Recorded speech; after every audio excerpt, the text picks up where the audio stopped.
All right, everyone. Welcome. Welcome to Utopia 313 on union organizing and the future of work. Now, I wanted to be clear from the get-go. The idea of having a seminar in this series on Utopia, on union organizing and the future of work, is not to suggest that unions are a utopia, nor that union organizing and unionization is a form of utopia. In fact, one could say that unionization or union organizing efforts can be very dystopic, as we're going to hear about tonight as well.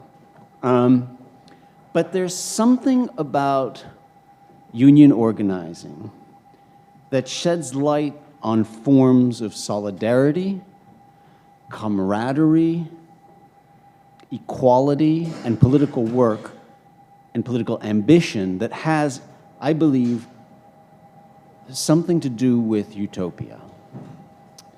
And it's also the case that the workers at Starbucks and the students at Columbia, graduate and undergraduate students who poured their hearts and souls and bodies and all of their sweat and tears and muscle and time and dedication, right? And that's true for the workers at Starbucks, that's for the workers at Amazon, at REI, all of elsewhere, that dedicated and sacrificed so much for the effort to organize unions there, in some cases prevailing, in some cases not, those organizers, that organization and work is a form of political action that must fall within some concept, some rubric of what we're trying to study as concrete utopias.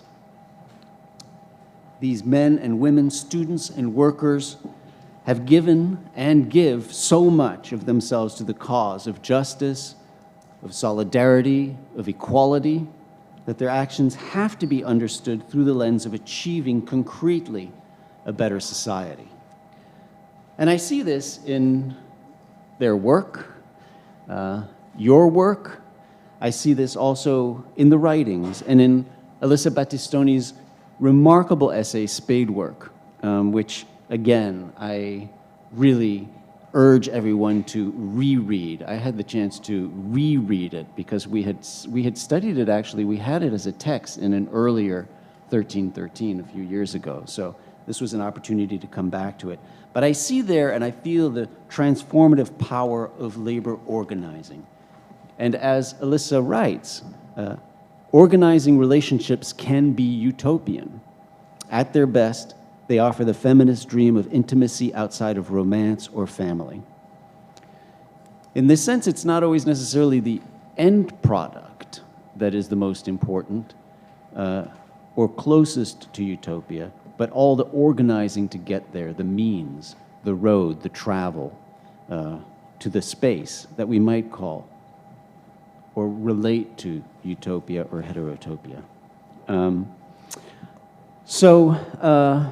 I set forth in the introductory blog for today, and I won't repeat it, the fact that we're at a moment of transition in terms of work in this country, maybe around the world as well, but certainly in this country. As a result of the pandemic, we've seen both the great resignation, right, or great renegotiation with so many millions, 47.8 million people, workers, quitting or changing jobs at the early stages of the pandemic. We now have this new phenomenon called the quiet resignation, right, where a lot of people are simply, they're not outright quitting their jobs, but they're not going above and beyond in particular ways, right?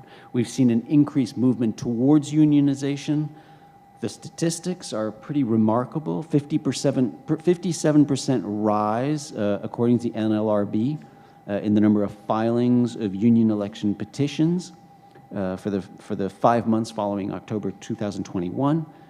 250 Starbucks locations filed for petitions. Just utterly remarkable. We've seen so far that the petitions prevail in about 77% of the union elections, which is the highest rate in kind of recorded history. Of course, there's lots of victories, there are lots of failure, there's ups and downs and forward motions and backward motions. So it's not as if we're on an upward trajectory, but there are these remarkable new statistics. 3 times more people went on strike. 78,000 workers went on strike this year than over the same period during 2021. So we've seen also public approval ratings for unions actually reaching their peak at 71% for 2022, which is the highest approval rating since 1965. So there are these changes that are taking place. In Alyssa's essay in The Nation, Labor Without Love, she ties them, of course, to the deeper context and the background context of automation, which is obviously a very important aspect of what's going on, shifting the way people have jobs and actually the number of jobs, automation, deindustrialization, of course, the rise of the service industries. So these are larger socio-political, economic transformations that are changing the workplace. But the result, of course, is that we're at a moment where it really feels as if things are changing. And so to discuss all these changes and the future of work, I'm delighted to welcome to Utopia 313 4 brilliant organizers, critical thinkers, and interlocutors. Let me quickly present them to you. And I will present them down the row, and then we'll start with Alyssa Battistoni. But let me start with Joselyn Chuquillanqui, who joins us from the Starbucks Workers United. Joselyn is an organizer at the Great Neck Starbucks out on Long Island. Joselyn was actually fired on July 27th of 2022 after what she describes as months of being targeted by managers, who she also claimed caused the Great Neck Door April union vote to fail. And she's joining us. She actually appeared before the NLRB yesterday for her hearing, and so we're going to hear about that, and which is a really important part of this discussion, kind of the legal structures and frameworks of the NLRB that within which these efforts at unionization are embedded. Alyssa Battistoni joins us as well.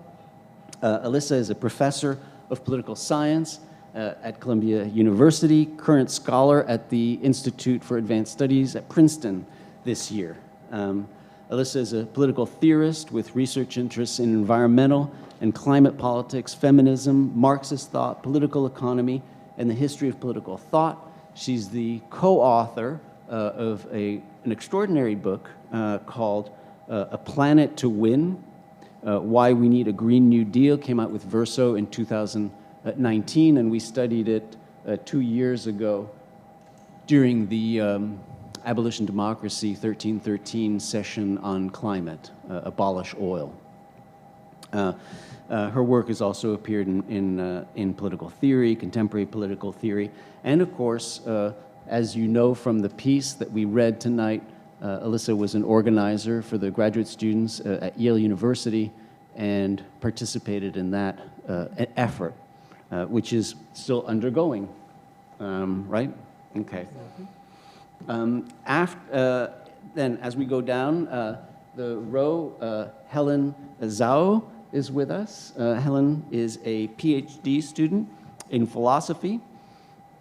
She is as well a Society of Fellows Heyman Public Humanities Fellow and a member of the Harvard Gender Sci Lab, as well as Motherhood and Technology Working Group at the Columbia Center for the Study of Social Differences. Her dissertation is on feminist values in science and medicine. She has co-authored peer-reviewed publications in Science, Nature, Cell Reports, Medicine, written for the Science for the People. And Helen was very active in the graduate student organizing that led to the student union here at Columbia, and she was a former elected member of the Student Workers of Columbia UAW 2710 Bargaining Committee. And so as a result, from 2019 to 2020, Helen helped negotiate the union's first contract here at Columbia University. Then Dominic Terrell Walker joins us as well. Dominic is a PhD candidate in sociology. His dissertation investigates transitional school programs, nonprofit organizations that recruit poor and working class youth of color and prepare them to transition from mostly public schools in urban communities to elite private schools. And Dominic specifically examines the cultural politics involved in moving youth of color across boundaries of race, class, and space for upward social mobility. Dominic has also been deeply involved in the student workers union movement here at Columbia, and Dominic is now the elected chair of the Student Workers of Columbia UAW 2710. So congratulations and thanks. Thank you all four for joining us. This is an extraordinary panel of organizers and critical thinkers. And so what we're going to do, the plan is that each one of us, I've already finished, will just take about 10 minutes to kind of present some thoughts about these questions of labor organizing and the future of work. And then I'll get the conversation going on the panel and open up for questions and answers. Thank you all for coming out, and a big round of applause for our panel. Thank you so much.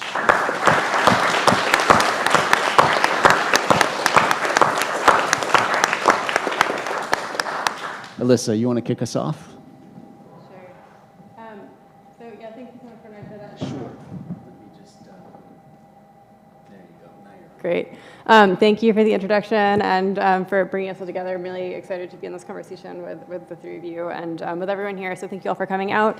And I'm not actively organizing a labor campaign now, so I thought I would just sort of reflect a little bit on some of the themes and the two pieces that Bernard shared, because I was trying to think like what are some of the very different kinds of pieces. Obviously, one is much more like memoirish in a way, and the other is kind of, it's a book review. So I'm trying to think about what are some of the questions of labor organizing ongoing, and then really want to hear from Joselyn and Helen and Dominic about sort of what, where the struggle is at in the places they're working. So I thought I would talk about two kinds of, like what I think of as like antinomies of organizing, or sort of things that poles you always have to move between. And one is between sort of historical, when we think of historical or structural conditions that are not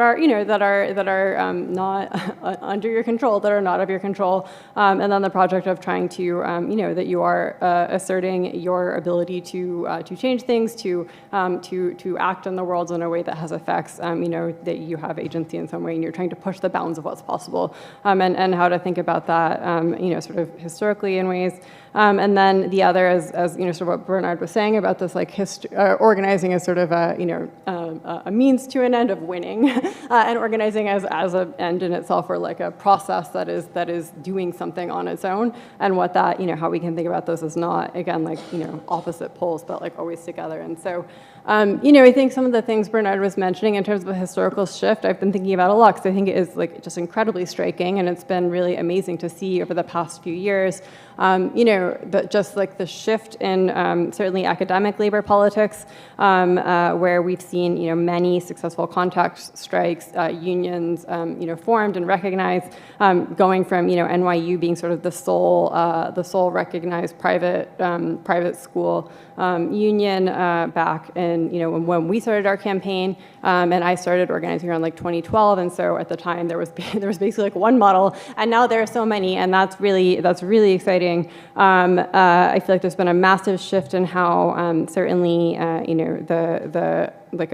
there is not only in just like numbers, but in the way that people have come to really just like some of the questions that I think were really you always faced in terms of organizing of just like, well, why would we think of this as labor? Like, is this work? I'm sure they still come up, but I think that question, it seems like that has really changed in the way that people recognize academic labor and grad, the work that grad students are doing to be significant. You can tell me if I'm wrong about this, but this is something that I certainly feel like I'm seeing in broader conversations.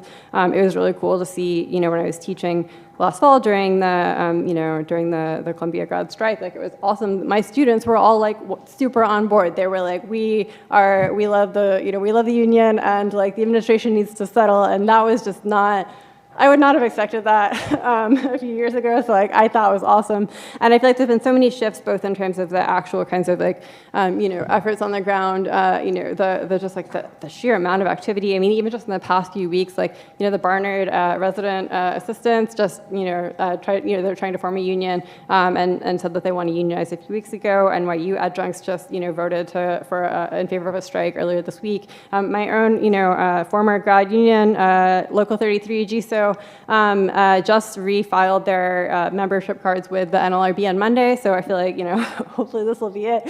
And that is like the longest ongoing continuous union struggle in the U.S., which was a daunting thing to face in many ways. And that is a thing I thought about a lot at the time. Is like just like this like intense history of unionization effort that you were trying to both carry on and also like end and just be like, can we finally win this thing? So that's all really incredible. It obviously comes in the context of like just this like I think what has been a really major shift in labor politics more generally, standing alongside the efforts of folks at Starbucks.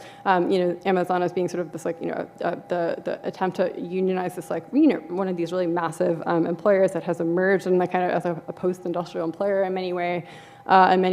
That there's been. I mean, it was interesting, like, during, like, last year, like, last fall, we had this kind of, like, Striketober, strike wave phenomenon, and that was really cool because it was, like, across all these different sectors. You had, like, the John Deere strike, you had, like, nurses on strike, you had, like, grad workers on strike, there were people who were going on strike, like, and all of these different sectors, and that was obviously both, as Bernard's saying, kind of it's both a post-pandemic phenomenon in some ways, where there's a tighter labor market. There is this shift in power that is real and that is, resulting from things that are not under our control, right? Like nobody either obviously made COVID happen, wanted COVID to happen, knew what the effects of that would be, and yet like that really has changed the conditions of possibility in a lot of ways, and yet also obviously carries on, sort of other waves of I think intensifying like labor struggle. Like I think we saw this really clearly in a lot of education struggles actually. So like, thinking of Red for Ed in 2019 or 2018, 2019, and that building on like the CTU, Chicago Teachers Union strikes back in 2012, which really I think like lay the groundwork for a lot of thinking about how to organize in education and some of these sectors that how to build like the bargaining for the common good or like teacher community alliances and things like that. So there are a lot of like things that I think contemporary work is both building on and developing and shifting in response to new conditions. At the same time, I do feel sometimes there's also this. The conditions that can change like the ground can cut both ways, and I feel like one of the things that was really hard in our union struggle was, I mean, not the only thing, but we were basically thinking we had our trajectory plotted thinking that Hillary Clinton was going to win the 2016 election, and when that didn't happen, like it wasn't the only reason we lost, but it really changed like the time frame we had to work with. It changed like a lot of the conditions in which we were like had to make decisions and think about what we were doing and like what our strategies were, and and like that is organizing. You're responding to conditions, to things changing. You're trying to think like, how do I deal with this new problem? And I actually really, it's one of the things I really value about organizing is that like when you're faced with these like what feel like very daunting and overwhelming conditions, like the question is always, okay, well, what do you do about that? How do you change your strategy? How do you change your plan? Like, how do you rethink this and like regroup and like reconsider instead of being like, everything's impossible, it looks so bad, because it does, it is often, does feel like, quite difficult often, but so there are these things that can really change can really change the landscape that are not under control. This is one of the things I worry about now, obviously, is the Fed just basically being like, we need to have more unemployment so that we don't have wage growth happening as quickly. That was absolutely catastrophic for the labor movement when that happened in the 70s, and I really am hoping that will, I don't think that anyone is trying to pull a Volcker shock this time to that degree of that the 19% interest rate hikes, but it's not, that's something that I think is going to be, there are, in terms of what the landscape for labor organizing is, it's how do we think about that and sort of take stock of the things that are still sort of really difficult challenges for the labor movement. And this is one of the tensions in the pieces. So the two books I wrote about for this Nation piece are Aaron Benanov's Automation, the Future of Work, and Sarah Jaffe's Work Won't Love You Back. And they really are kind of, I think, really speaking to this dichotomy of the Benanov book is automation has, automation, but also just broader patterns of international competition and deindustrialization that has happened everywhere. It's not like deindustrialization has only happened, in the U.S. or in Western Europe. It's also happening in China and places that are thought of as now sort of the industrial powerhouses. And this has really changed the landscape. We have very, kind of a generalized low demand for labor, and that puts workers on in a tougher position in trying to organize, and that's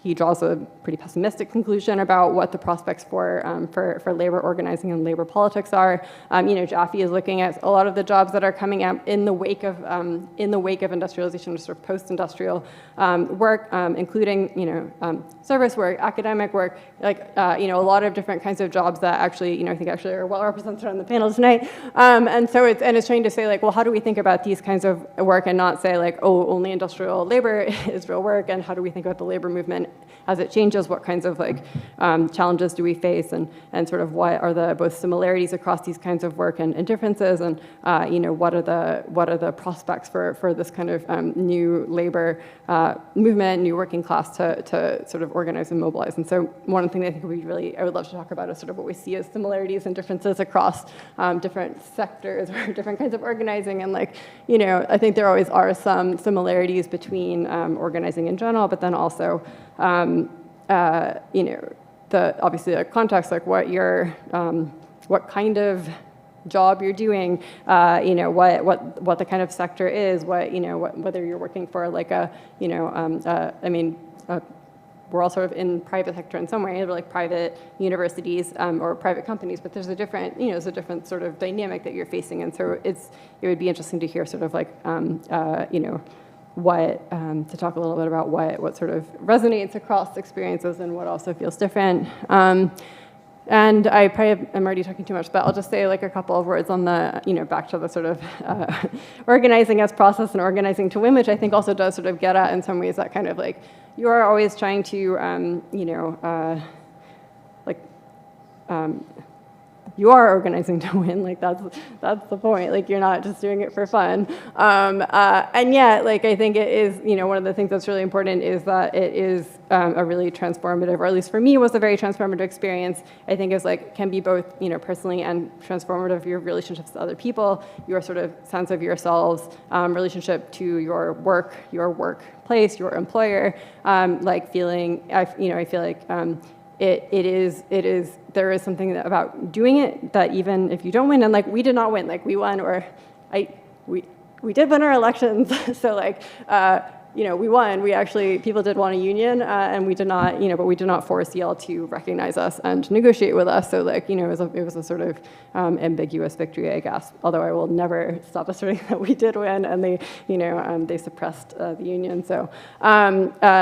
But so there are holding those together, not that it's not ever only. I think we can sometimes be well, there's either strategic and instrumental, kind of action, or you're being strategic and kind of hard-headed, or you're being prefigurative and you're just trying to build the world of the future and the present and you're utopian, right? That the utopia is about just kind of generating something that is maybe you realize is not real or is not really going to happen, and I really felt I didn't always feel like the union was utopian, but there were real moments when I felt like we were building that like future of the academy we wanted in the moment, in like what kinds of relationships we wanted to have to each other, and like how, I felt like the people who were really envisioning a utopian future of like the academy as a place of both scholarship and labor, were the people who were trying to organize the union. So, and there were moments when that came through really clearly for me. So I think, I also just like think that you have to, like, a lot of that is important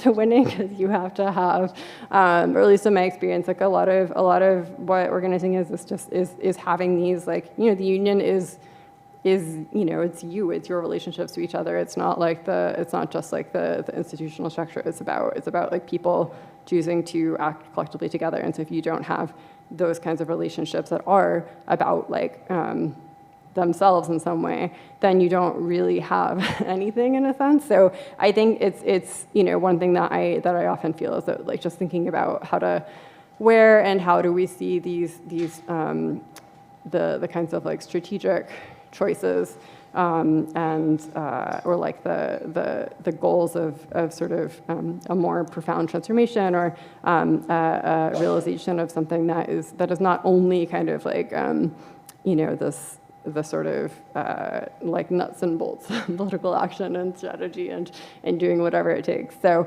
I think that's one thing that organizing really like is really interesting for.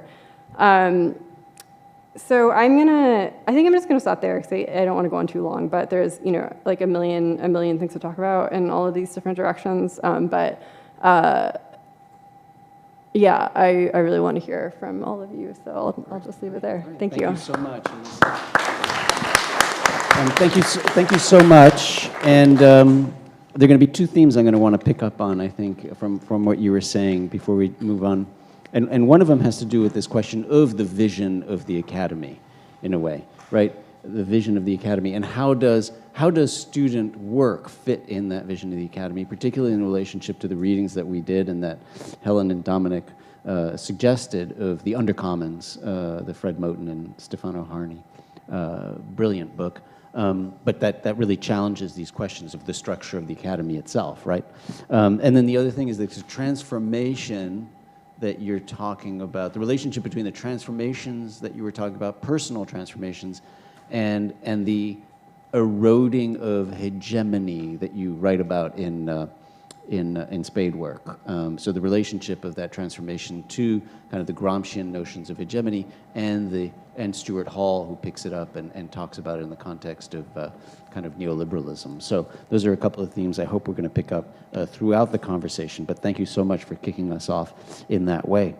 So next, we're going to turn to Joselyn, and Joselyn is going to tell us about the experience of organizing at Starbucks and the personal experience as well. I mean, the highs and the lows, and also what happened yesterday.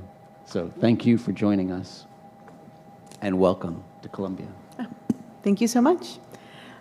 So actually, union organizing was extremely new to me. I had heard about it over the last couple of years, like the word union. But besides, like, I think like the Triangle Shirt Factory fire that happened, that I learned about in like 5th grade, I had never heard of a union again after that.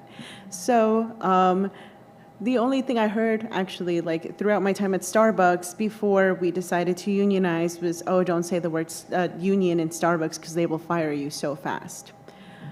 And that was a couple of years before we did anything, and I had no idea what a union really meant. So when Buffalo actually filed for the union, it was, it was everywhere. So customers were giving us news clippings. We had been hearing about it. It was on the media. So we had like inklings about it. We knew kind of like what was happening. But when they won, that was, I think, a catalyst for at least us, besides the pandemic. The pandemic was a big catalyst to really, it really did help us recognize that Starbucks is a company that cares about profits over people. And they made it very clear then that, that they really didn't care about us. And so I decided to look up what it meant to be part of a union in December of 2021. This, along with, I guess, there was this one union busting meeting that was happening in the back room of Starbucks while my manager was on her, but they have like a Monday huddles, which are like Monday meetings where they meet up with the district manager, and the district manager talks to everyone in this huddle, and they discuss whatever things are happening at Starbucks. And this week they had actually discussed when Howard Schultz had been at a conference in Buffalo, and one of the baristas that were there, Gianna Reeve, she stood up with the fair election principles and asked and demanded him to sign them. And he walked out. And this is after he said a lot of other offensive comments. But basically, after he's walking out, the video cut. And I think the words after that were, "It's scary, isn't it?" And I was like, what's so scary? Like, the customers are giving us newspaper clippings. We're hearing about it. It's celebrated. What is scary about this? And why is it only scary to management? So, I did the research. I talked to someone in the union. And really, even before I got to talking with my coworkers, they had already started talking about it. But because of the lack of knowledge of unions, they didn't really understand how it worked. So they were kind of like, oh man, when are these benefits gonna hit us? When are we like getting like what the union's getting? Because now we're all unionized. And I was like, no guys, it doesn't work like this. And I started discussing with them what a union is in the most, I guess, simple way, because I guess that's all I knew then too. And that's when I started like accumulating the yeses to see who would be interested, who wouldn't be interested, and I needed to form an organizing committee.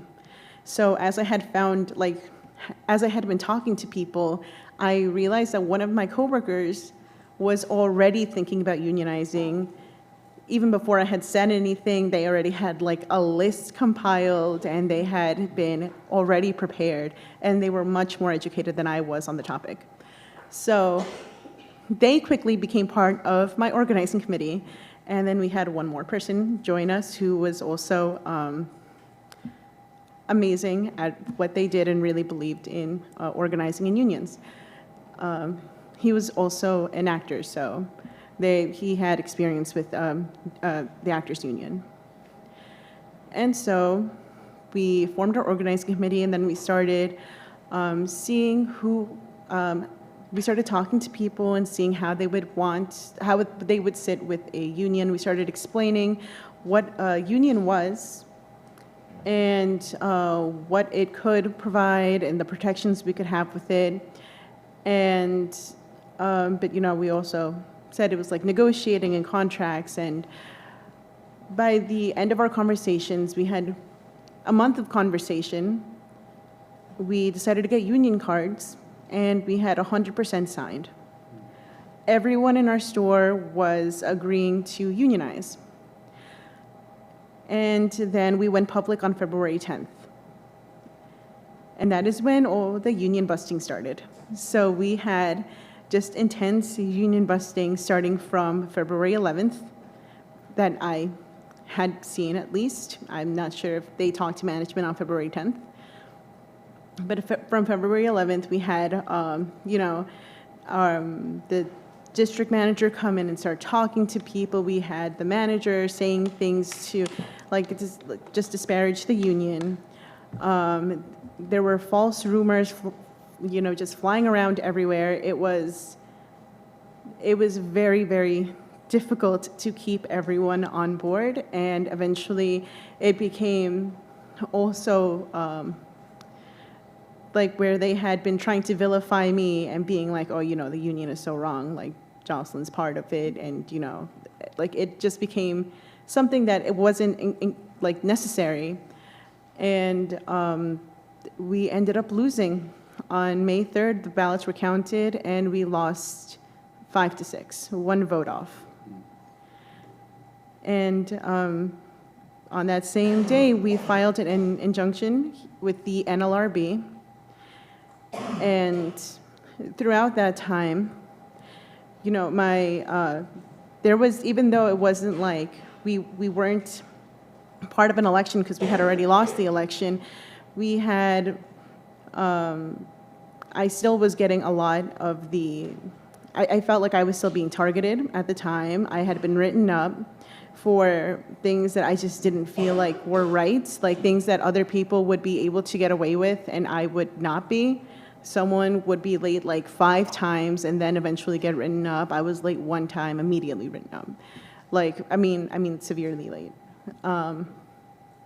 So, you know, eventually that all ended up catching up with me on July 27th. Well, on July 5th, I had lost a key to the store.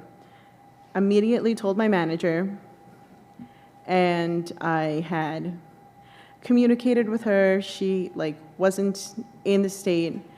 We ended up getting inside, opening up as soon as we could, and she had found my key 2 days later by her desk. It had fallen off. I had been in a car accident, so I'm not sure if it wasn't just on properly or whatnot. And then they had fired me for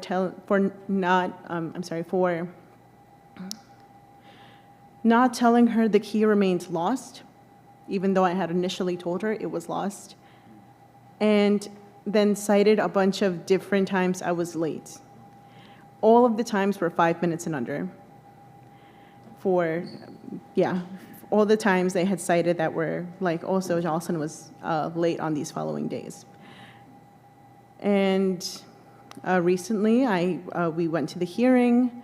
I finished my testimony yesterday, and they were, I guess, just very long hours of testifying. The injunction was originally for like a Giselle bargaining order or something. I'm not 100% sure of the pronunciation or name of it, but basically essentially saying that if we are to win this hearing, then we would be able to recognize the union without the need of a second election. And for my reinstatement, though I am already happily employed somewhere, so I am not sure how that would work out. And yeah, I guess that's my experience so far, and I just hope it goes well. Thank you.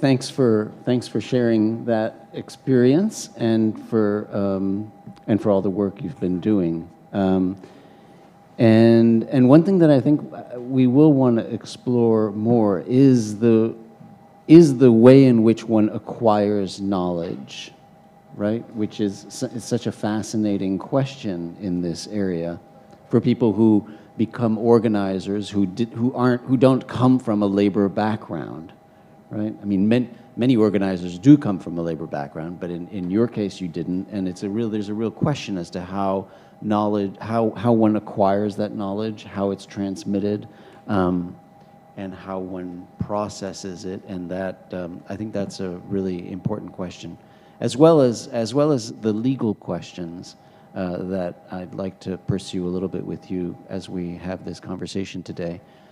How you acquired that legal knowledge, right?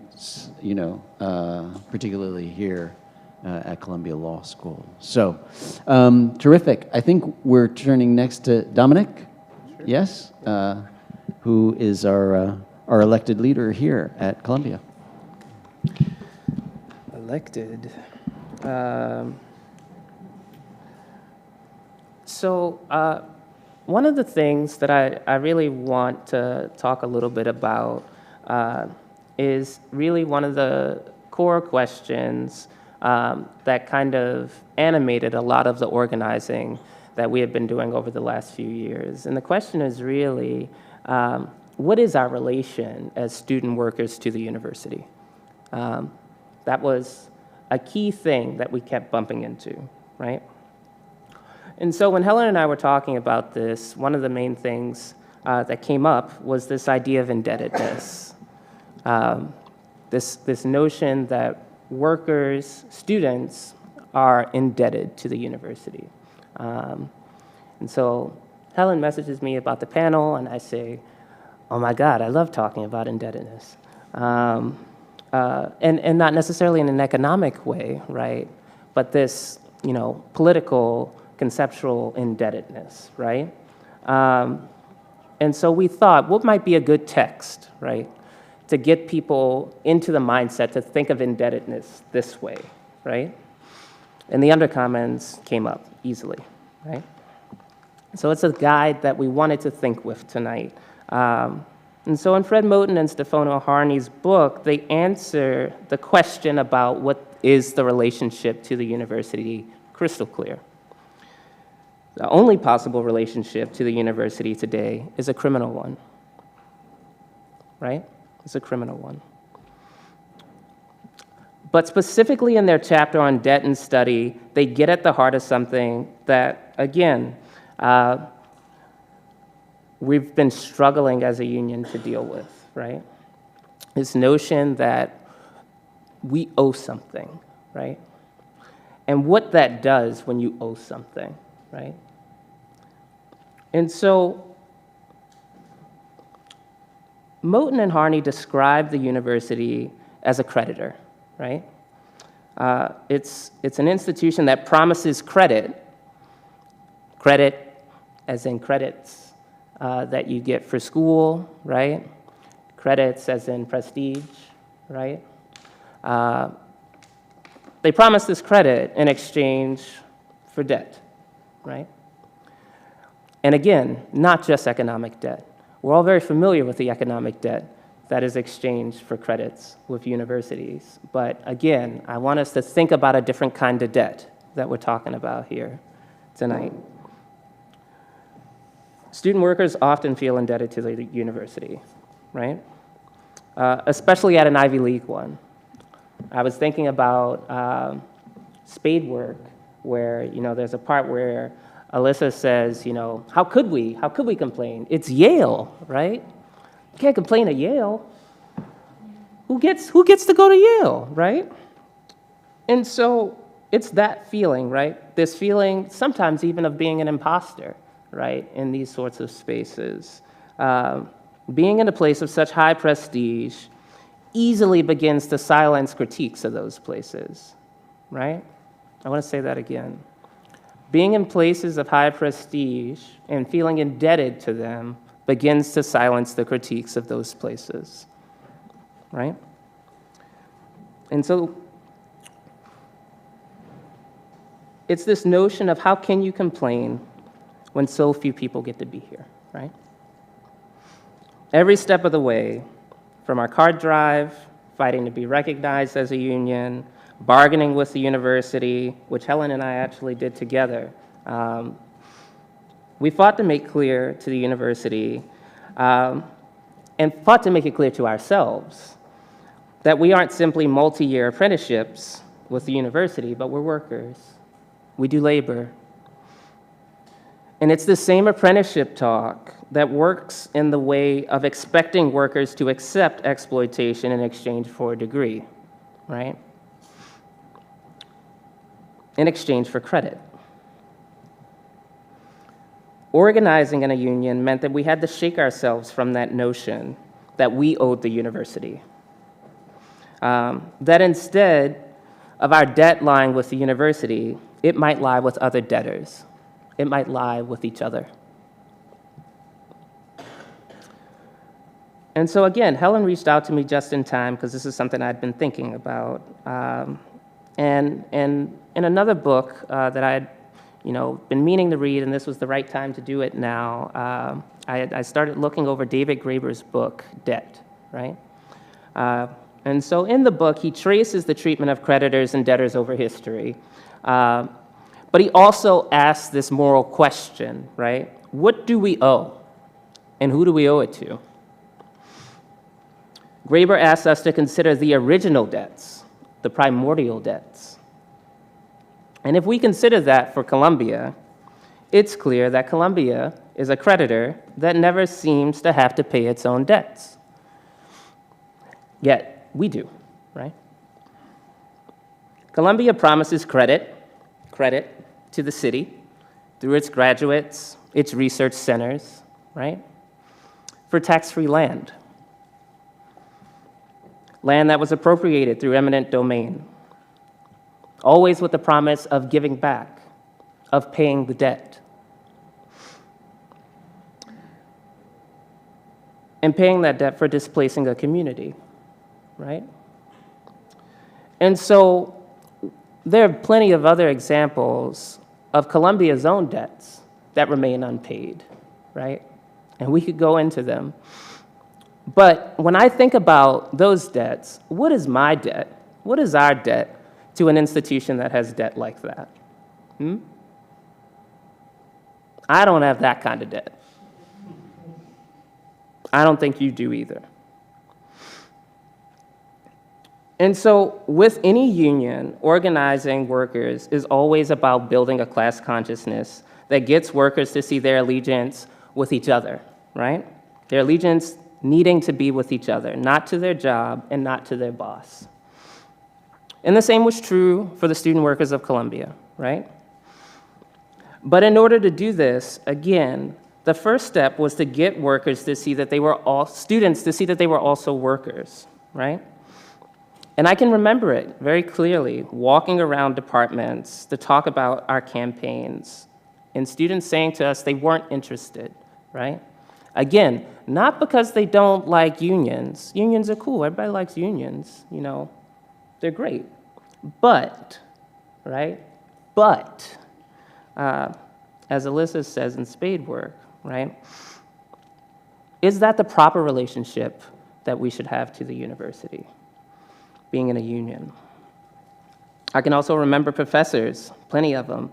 I won't, nope. I can remember professors during our strike who couldn't seem to grasp the fact that, you know, because I'm not a miner, I'm not working in a factory, because I don't have that same job, right? Why is it that our fight deserved their support, right? All of those comments work from the same core notion that as people who teach and do research at an institution, somehow our labor was special, right? And I can tell you, prestige never works for the worker. It works for the boss. This special labor, right? Special labor meant unprotected labor. And we had to let that die. We had to let that die in ourselves. And we had to make sure it died in our bosses too. And so it became a very important part of how we organize student workers.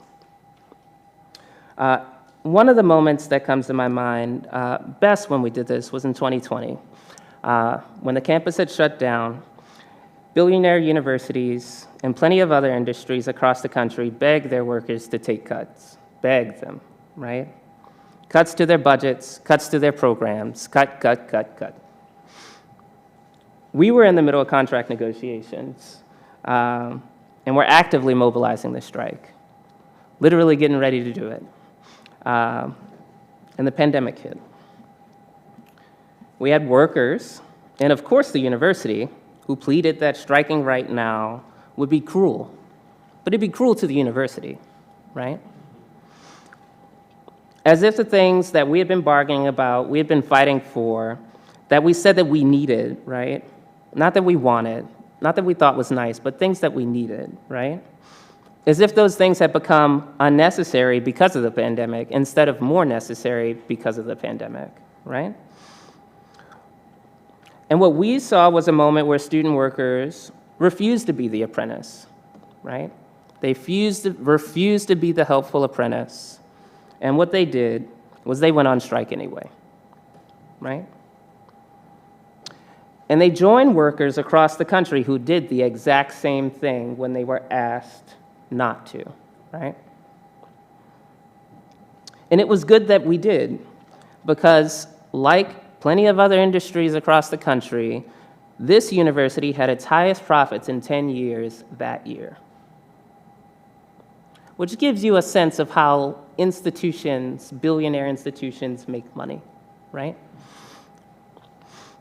And so we can think of this organizing as building a debtor consciousness, so to speak, to the university.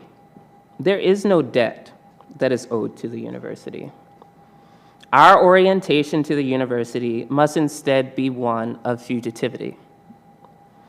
As Moten and Harney invite us, student workers must abuse its hospitality and spite its mission. Our debt is owed to each other debtors, and everyone else promised credit from the university for the price of its extraction. And so, before I wrap, I just wanted to let you know a little bit about what's going on with our union. And so, the strike is over, but our union is here, and it's here to stay. And the university is still the university. And so we're working right now to make sure everyone is getting the benefits of the contract that we just won and have fought so hard for.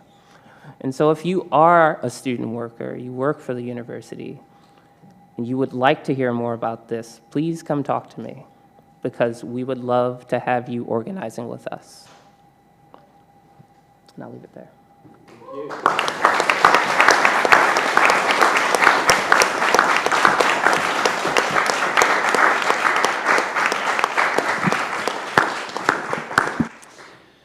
Thank you, Dominic. That was really rich, and I'm looking forward to our conversation about those issues. Two of them in particular. I mean, one of them that's so important is this conceptualization of self in some way, and one's relationship. Right? It's a self-understand. It's kind of something about one's own subjectivity, and the ways it gets distorted through all of those mechanisms of being told what one's relationship should be like, etc. Right? How to conceive not only of the self, but also of this entity that's called Columbia.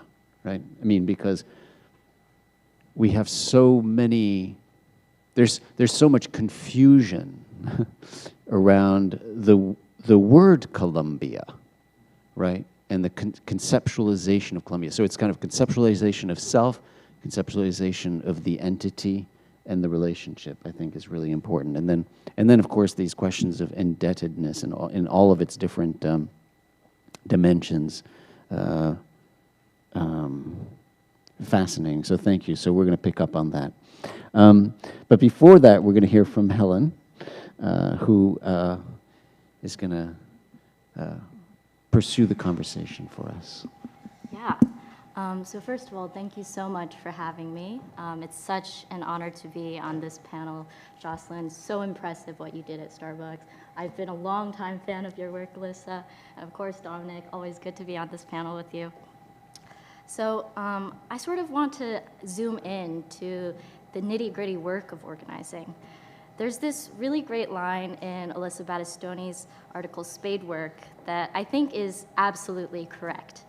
So, quote, organizing conversations allowed you to air grievances long suppressed in the name of politeness or professionalism, to create a space for politics where it wasn't supposed to be, end quote.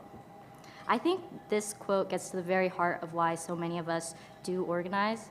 Today, we're so fractured, divided, lonely, and asocial under forces of capital that literally just talking to each other about rent, about our medical bills, about childcare, visas, student debt is a way of creating space for politics. It's a way of relating to each other that's subversive and fugitive, and I would even add life-giving. In just one of many passages, Alyssa goes on to beautifully describe what being part of a union could be like. Quote, in the union, I loved people I did not know very well. In meetings, I was often overcome with awe and affection at the courage and wisdom of the people there with me. I came to count many of the people I organized with as my dearest friends, end quote. So what I want to emphasize is that while unionizing can and often does have this utopic dimension, there are many, many models of organizing in the workplace that unfortunately are neither transformative nor utopic, and it's important to remember that. So to give an example, based on my own personal experiences, when I first arrived at Columbia, before SWC, or as it was known back then, GWC, had even won union recognition, there were a couple grad students in my department who were both really active organizers. Those two organizers were seen as the experts on the union. So they told the rest of us what to do, what the union wanted us to do, and anyone who was pro-union just did it. Not doing it was in fact interpreted as a sign of being anti-union. During this time, it didn't feel like there was a lot of room for questioning or challenging the union experts in the department or the union itself. We could give, quote, input on the union's direction and decisions, but we couldn't debate them. The union felt controlled by this elite group of politically savvy grad workers who knew all the fancy jargon, knew what was going on, and were friends with the staff organizers in charge of our drive. And I just want to underline that unions shouldn't feel this way. When they're democratic, when they're member-driven, when people organize guided by the right principles, I think they don't.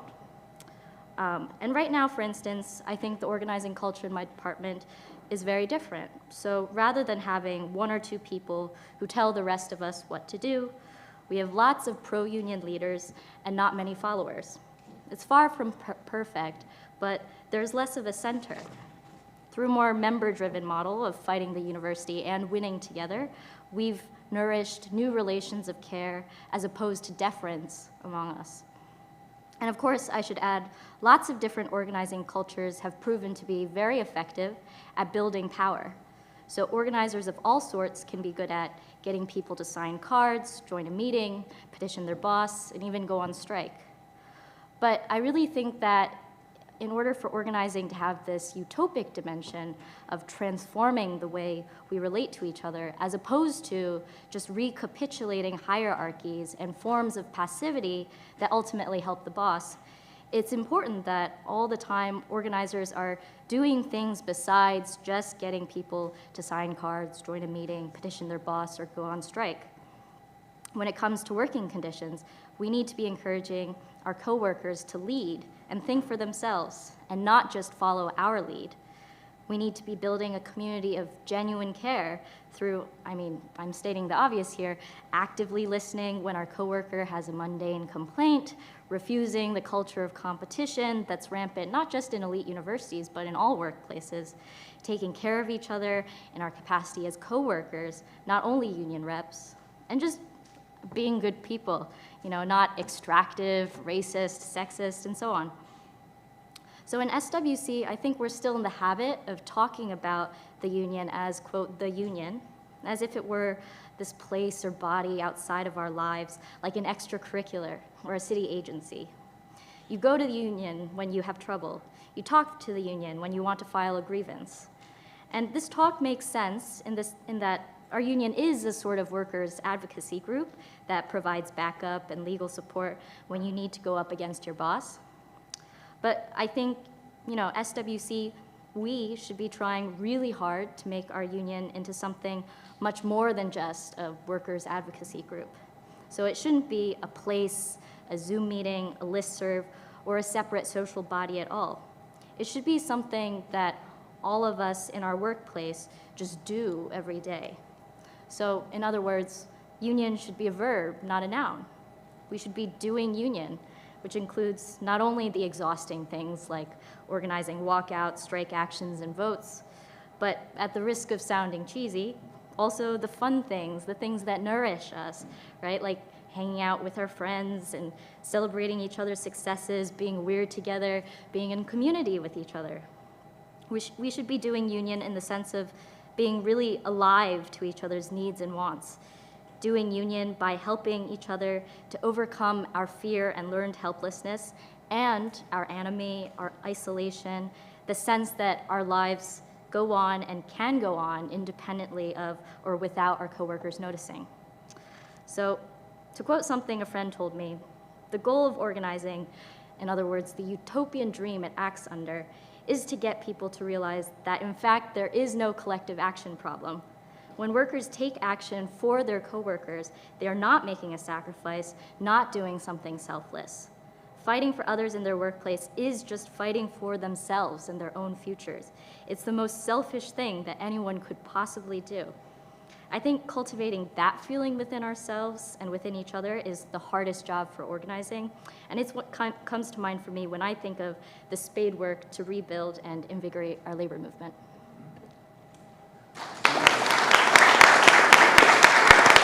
Thank you. That's great. So there are a lot of people in this room who have been part of the student organizing here. I can see people all around the room who have been deeply involved. Andre Petman over there, everywhere I look, I see. So I want to give an opportunity for some real kind of conversation and participation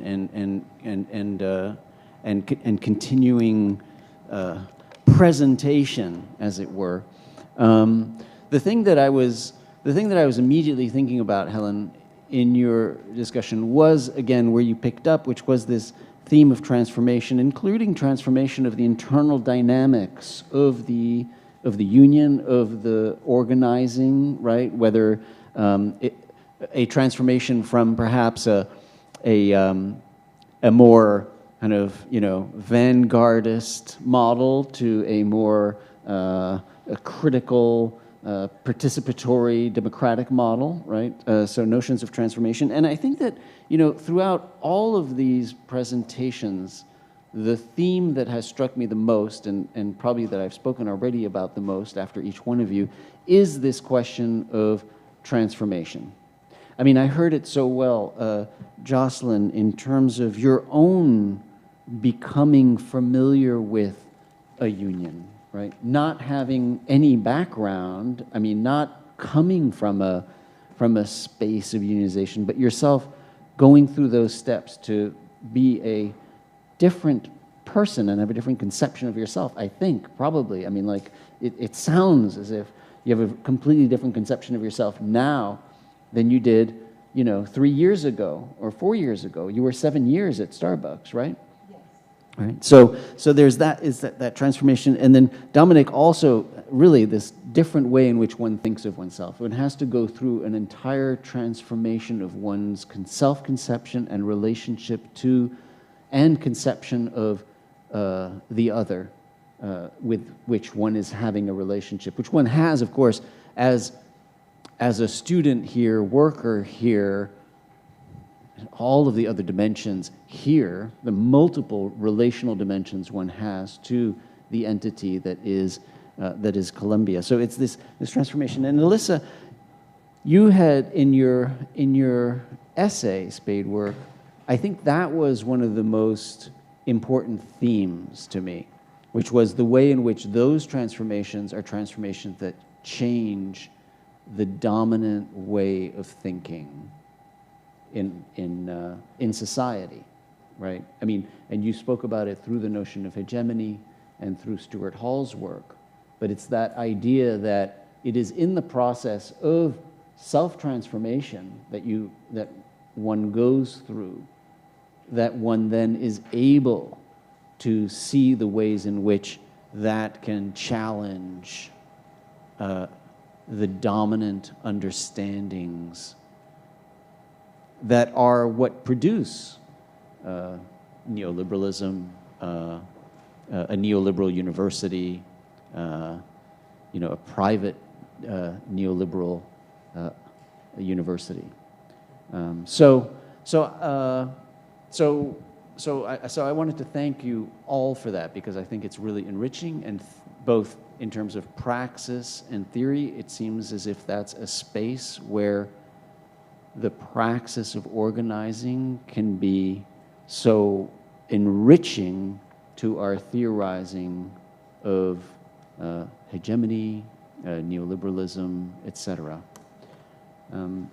Query whether it's different than other forms of political organizing, right?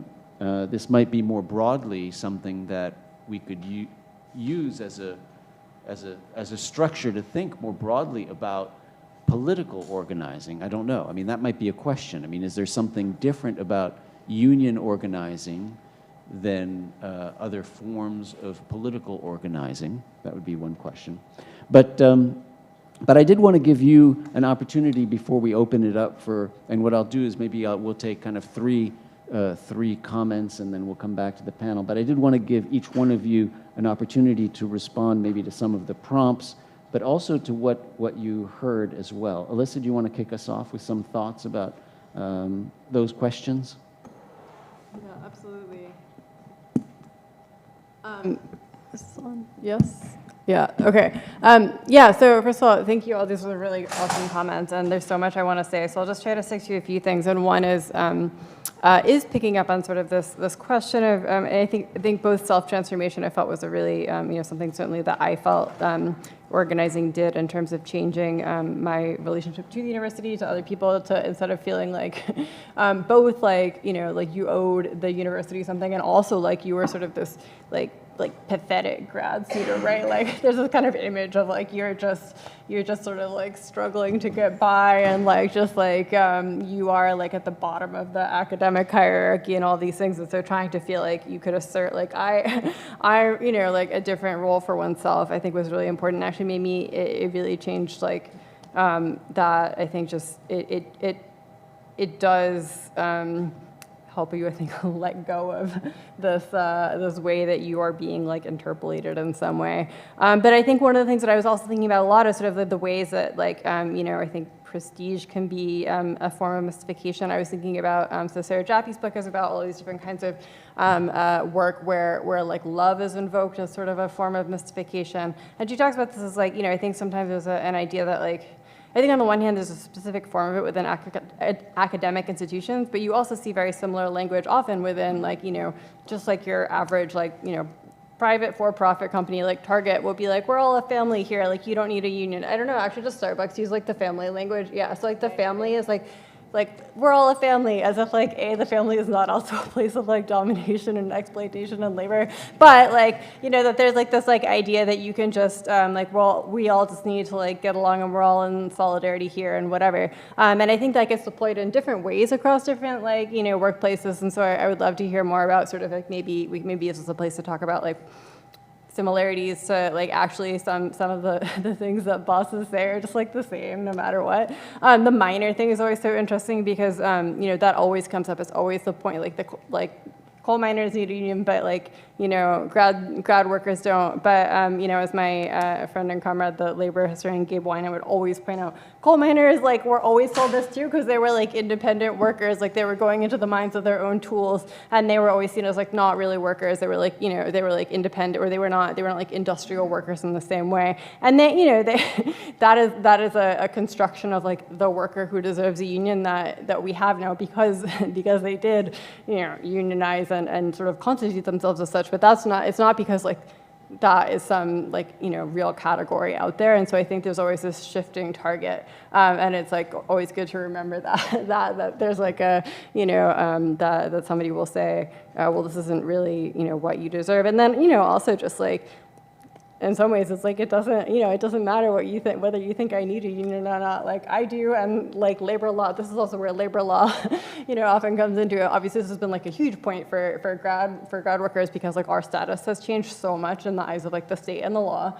and you can still get recognized without like the state and the law, but it's a lot harder. So obviously that is a place I think also where like the shifting dynamics of labor law are really probably significant in a different way in like grad unionization than like probably in your labor process, where like I assume it's I'm sure there are like particularities, but like the fact of being covered by by labor law, which also changes with like domestic workers, and there's like a lot of different how are you positioned, how are you sort of categorized, like in terms of what like protections and rights you have and things like that are really interesting, and it's something that can change through like for example like Colombia being like, we are going to reassert that that we deserve these labor rights, and that actually does change like from the groundwork of what's possible, and that has been a huge, that has hugely shifted the landscape of this, or like has been one of the things that has led to this explosion of private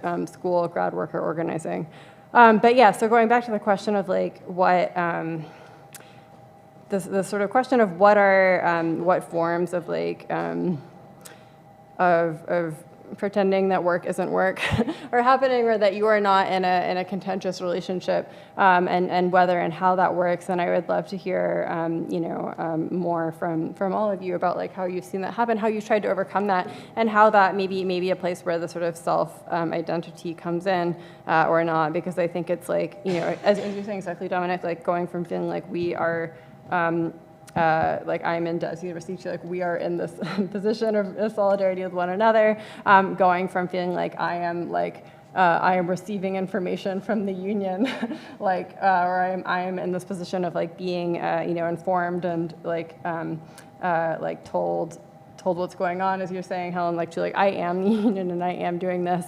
I'm really curious, actually, like in such a small unit when it's 5 to 6, that's so intense, like to lose by like 1 vote, and you must have known who it was, like, or like, like I feel like we won, and like and like I had my bargaining was like also like a small. We were like our department was like I knew exactly how many votes we needed to win, and I knew who we like had, and it was like what exactly that number, and so like these are all these like incredibly, you get like so micro sometimes where you're like exactly who's doing what and whatever, and so it's like I would love to hear more about how that played out at that level of sort of that workplace, because there is something that's like interesting, I think, too, about where you have both. Starbucks is interesting because it's like this huge company, but all of these stores are really in these it's the units of the stores are like small within themselves, but it's part of this much bigger university. I think like in academia, there's a version of that with like departments within the broader, the institution.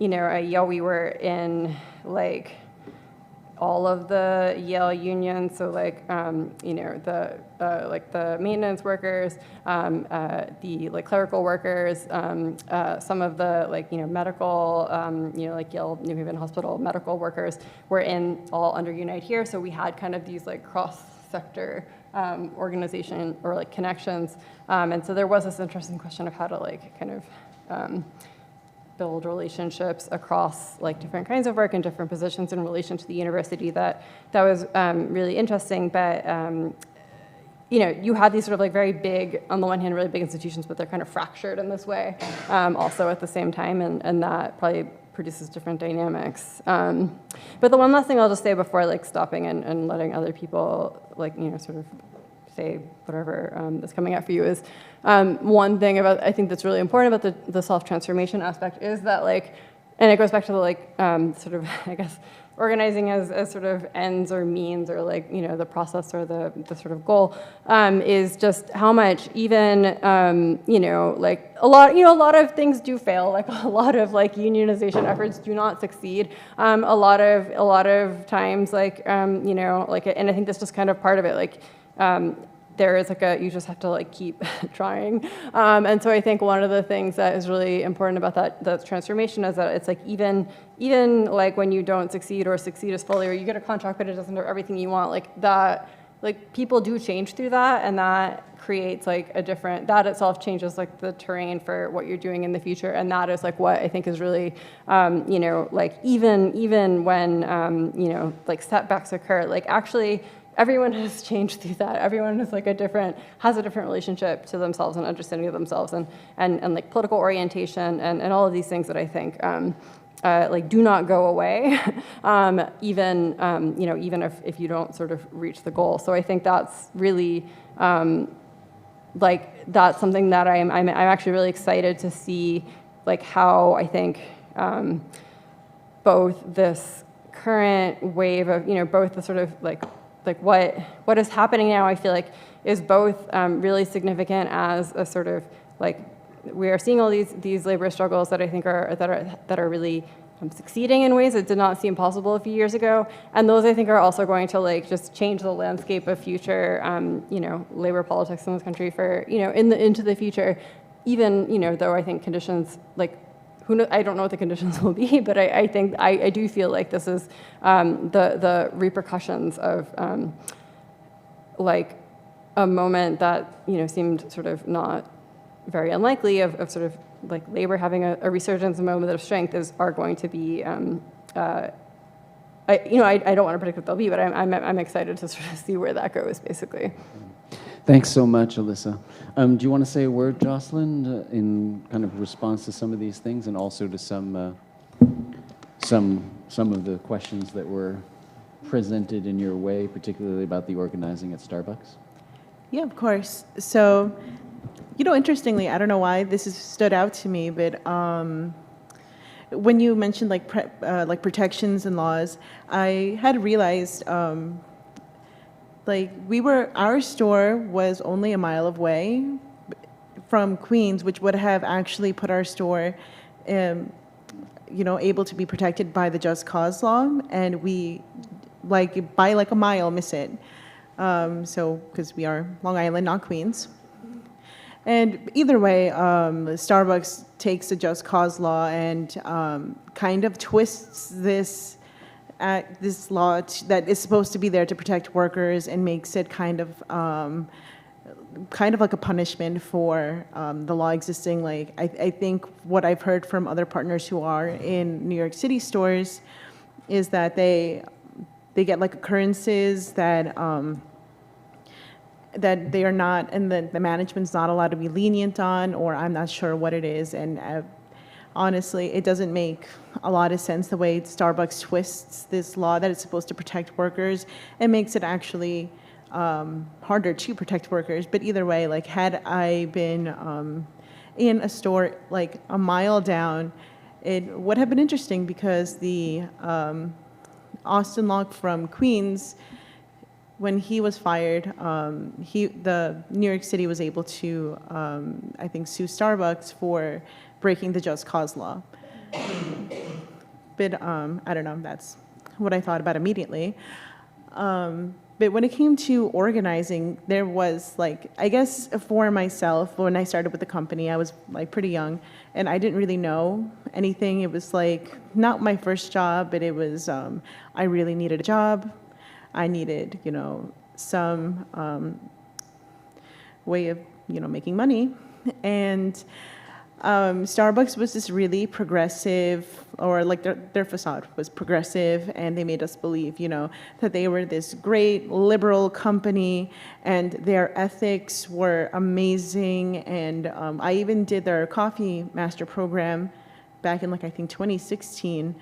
And basically, there's part of the textbook where it talks about just how ethical they are to the farmers, how ethical they are to every worker around them, and I really believe this narrative. And as the years went by, I realized that there were so many things wrong within the company, and that so many things were allowed to be gotten away with, but not at the barista level. Like if management wanted to get rid of you for any reason, we were all at will employees, and they could get rid of us, even if the reason didn't always make sense. But at the same time, I saw managers were able to do kind of whatever they wanted. I mean, some managers were good, some managers were bad. It differs, but either way, there was a lot within the company that just didn't really make a lot of sense. So I had started, complaining to district managers.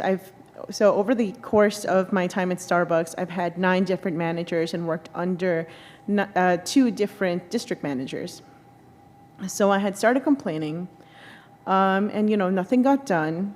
I was kind of given this title of someone who just is like a snitch or something, and like this, and but then half the people also agreed with what I was doing. But like at this time, I had no idea what a union was. And at some point, I just felt so defeated, and I was just like, I am never going to speak out again. I talked to Starbucks' version of HR by this point, and they kind of forced me out of anonymity. And I was like, wow, this is, I have worked so hard to make sure that not only I get these, like I get some protection for, or like some kind of, like, for example, I guess we were having to come into work sick during the pandemic. I guess Starbucks is, the way Starbucks works is their third place policy is that the customer, we're always trying to kind of satisfy the customer. We're always trying to put, like we're trying to make sure that this is their third place, which just means that, it means that your first place is home, your second place is work, and these are places where you exist the most comfortably, and that third place would be Starbucks. So we were putting people who trust Starbucks and just exposing them to COVID, exposing our partners, our coworkers to COVID. I hate the term partner, but it's stuck with me. But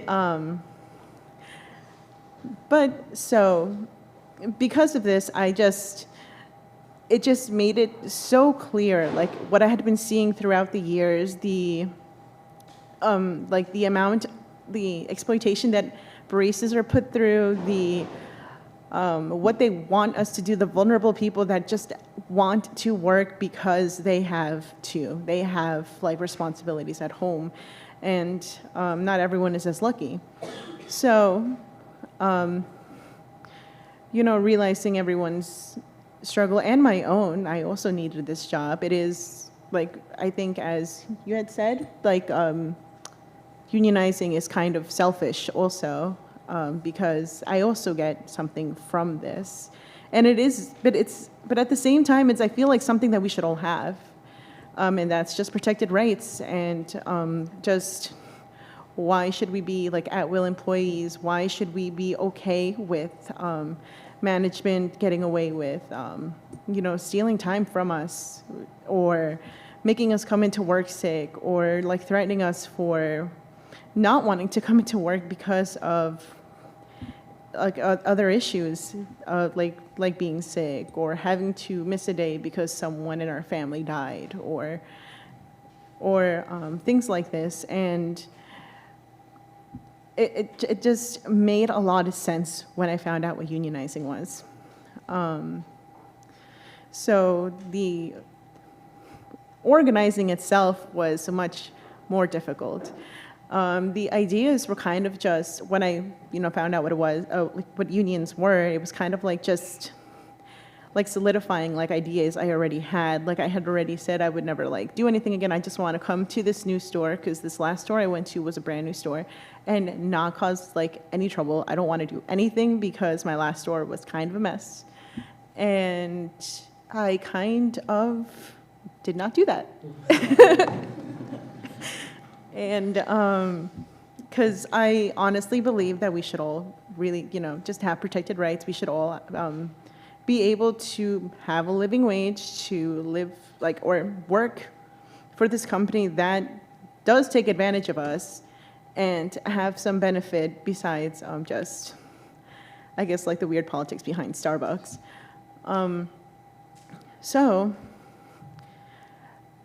Getting down to like the actual, like where we were listing like who we thought would be part of the union. Even before like we had talked to some people, we were like, I don't know. But then like when everyone was on board, it was very surprising. It was amazing, and it was very uplifting that we all believed in the same thing. We had, and I was very excited to look for the collaboration between us.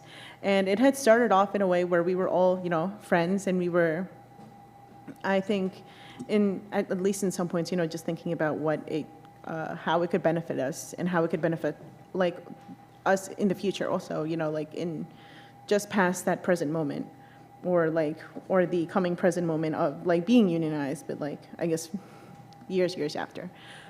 And, slowly we started seeing who would be, who was like closer to management, who was going to get benefit more, what were they saying to them, like promises or like threats of losing promotion ability or transferability, picking up shifts at different stores. Like these things were all threatened. And they kind of were very specific to pick out like vulnerabilities in certain people and just exploit those and just, I guess, just like zero in on those vulnerabilities, threaten them, and then all of a sudden, like, I'm a bad person for kind of just, you know, making, having this thing happen. And it became a stressful thing, not just for myself, but for everyone in the store. And I literally can't blame them for that. It is management and Starbucks really taking advantage of people. So, yeah, and then I guess when it comes to learning the laws and everything, I was really lucky that one of the people on my organizing team, they were very educated on unions. They had done a lot of reading, and I became to rely on them a lot for the information. So whenever I got for like the recording law, we had to know, like, for example, if we were recording in the store, because I knew other stores in different areas were doing this, and I just wanted to make, you know, like it's important to know the law for at least our state. And you know, I did not know that before this, that New York was a one-party consent law, has a one-party consent law, and we were able to use that to our advantage in order to protect ourselves when management was coming into union bust. And so we did that. We made sure that we knew things like starting from zero, like, was obviously not allowed because it's illegal. But we just started, I just started reading more, and especially the resources that were straight from like the government. I actually printed out the NLRB Act, the NLRB summary act, the act of the summary of the act, and the Workers United Constitution. And I printed them all out. I highlighted everything, and I specifically put Post-it tabs on the things that I had heard people were being threatened on. So I had been like, oh, you heard this, and I could immediately go to this page. But by the time I was done with this, it was almost too late for certain people, because it really is intimidating when you're hearing from management. Certain things, and then another barista who has no power over your job or your wage, or you were literally you're just seeing this person all of a sudden lose hours, or all of a sudden get in trouble for things that are considered ridiculous, like putting stickers on the wrong side of the cup. So I completely understand why it is threatening and why we would have lost it. It's a very small store. It is pretty clear to see who voted no and who voted yes. But I guess a big part of it became being educated on organizing. So I've definitely come a long way since December, at least a little bit. Wow. And we should, we should talk about going to law school, sounds like to me. You got the NLRB all highlighted. Man, all right, we got to talk about that. So I want to hear from Dominic and Helen first, and then we'll open it up. And I really want to actually, part of the whole point of this seminar is really to also have in a way, both a retrospective of all the organizing that took place at Columbia, and a prospective of where it's headed. So, I'm going to give first dibs to anyone who was a part of the unionizing effort, or who's a union member. So, when you raise your hand, if you were part of it, and because we want to hear from you, and I know you came out, to go like this, and then if not, just go like this, and then I'll start with the fists. All right, go ahead, Dominic. Yeah, as Joselyn was talking, I think it kind of reminded me a lot of kind of where we were when we started bargaining, you know, it was often, you know, like, how do you do this? And how do you do it in a way that avoids a lot of the worries and pitfalls that we had already had with, you know, the UAW and UAW staff. And so for us, you know, like you, we had to study. And, you know, getting back to this idea around the Undercommons, it's like, it's not study for a grade, right? But study of how we can be in relation to each other and how we can get a little bit more free. And so I know one of the things that I wanted to say is, you know, in thinking about this idea of how organizing often comes with this sort of transformation of the self, right? Is that one of the things that Alyssa said is unionizing as a means to an end, right? And so even if unions aren't this utopia, I think it's the struggle towards a self, right, that gets a little bit freer from those demons, right, that tell you that you can't change this, right, that it is bigger than you have no agency, right? I think that moves towards utopia, I would say. And I think, you know, something that Helen mentioned right at the end was, you know, seeing organizing as not something that you're doing for someone else, right, but that you need it, right? Also reminded me of a part of the Undercommons. I can't remember the exact quote, but, you know, he talks about how, you know, this is, you recognize, you think that I need this, but you have to realize that it's killing you too, right? It's hurting you too. That's why you need to join me in the Undercommons, right? It's not that I need it, right? We need it. And, you know, I think that gets really at the heart of thinking about this idea of relationality with each other in our organizing. Yeah, I'll stop there. Thanks. Helen, a few final thoughts, and then I'm going to open it up. Yeah, listening to your story, Joselyn, and hearing about stories like it, I'm always just brought to ask, why do some people organize or get super involved with the union and fight back against their bosses, and why do other people not? What is it that sort of distinguishes these two groups of people? And I think this question is actually a trap, because it sort of tempts you to start imagining that one group of people maybe is more enlightened or braver than the other group of people. One group of people is more scared and timid. And actually, and this is not at all an original point, but something that I got from a labor notes training, it's always important to remember in those moments when we're sort of tempted to ask, why do some people organize and other people don't? That it's the boss that creates these fissures among us. I mean, it's the boss that keeps us disorganized. This gets very much to the points that Dominic brought up about, you know, this oftentimes pervasive sense of being indebted to the university, of owing something, not having the right to fight back, right? Those ideological constructs, and then just the sheer fact of being threatened with being fired or actually being fired, you know, being threatened with all kinds of intimidation. Like, those are reasons why people, for, you know, very legitimate reasons, don't want to fight back, right? So I think, yeah, that's just a kind of comment that came to mind when you were telling your story. And then a question for the group, which is a question that's been haunting me for many years and which I still really don't have an answer to, concerns this really good distinction you draw between organizing as a means, organizing to win, versus organizing as an end in itself or organizing as a process. I think we want to think that these two things can go together, but oftentimes, especially when you're in the groove of organizing, it really feels like they can't help but pull apart.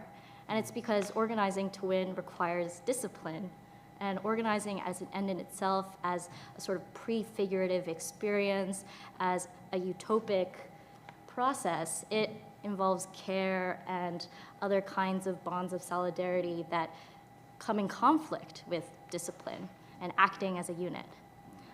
So I was thinking about this earlier today, and first of all, I'm just curious what other people think about this, whether these two things can actually come together. And I'll just offer some preliminary thoughts on my part. I do think that there is a way for them to come together, but it requires us to model our understanding of discipline on new sorts of organizational forms. So when we think about disciplines, even in our language of organizing, we usually think about armies, we think about militaries, we think about war-making machines, right? And I wonder if there's some other analogy that would actually be more helpful and liberatory for us. So rather than think of the discipline required of organizing to win as modeled on the army, we think of it as modeled on like a bunch of people coming together to build a house. So I forget the name of that movie with Harrison Ford when he goes to like the Amish and and he starts like pretending to be Amish. Probably very problematic in ways that I don't recall. But yeah, there is this beautiful scene, right, where he's bearing witness to families building houses together and singing songs and just being in community with each other.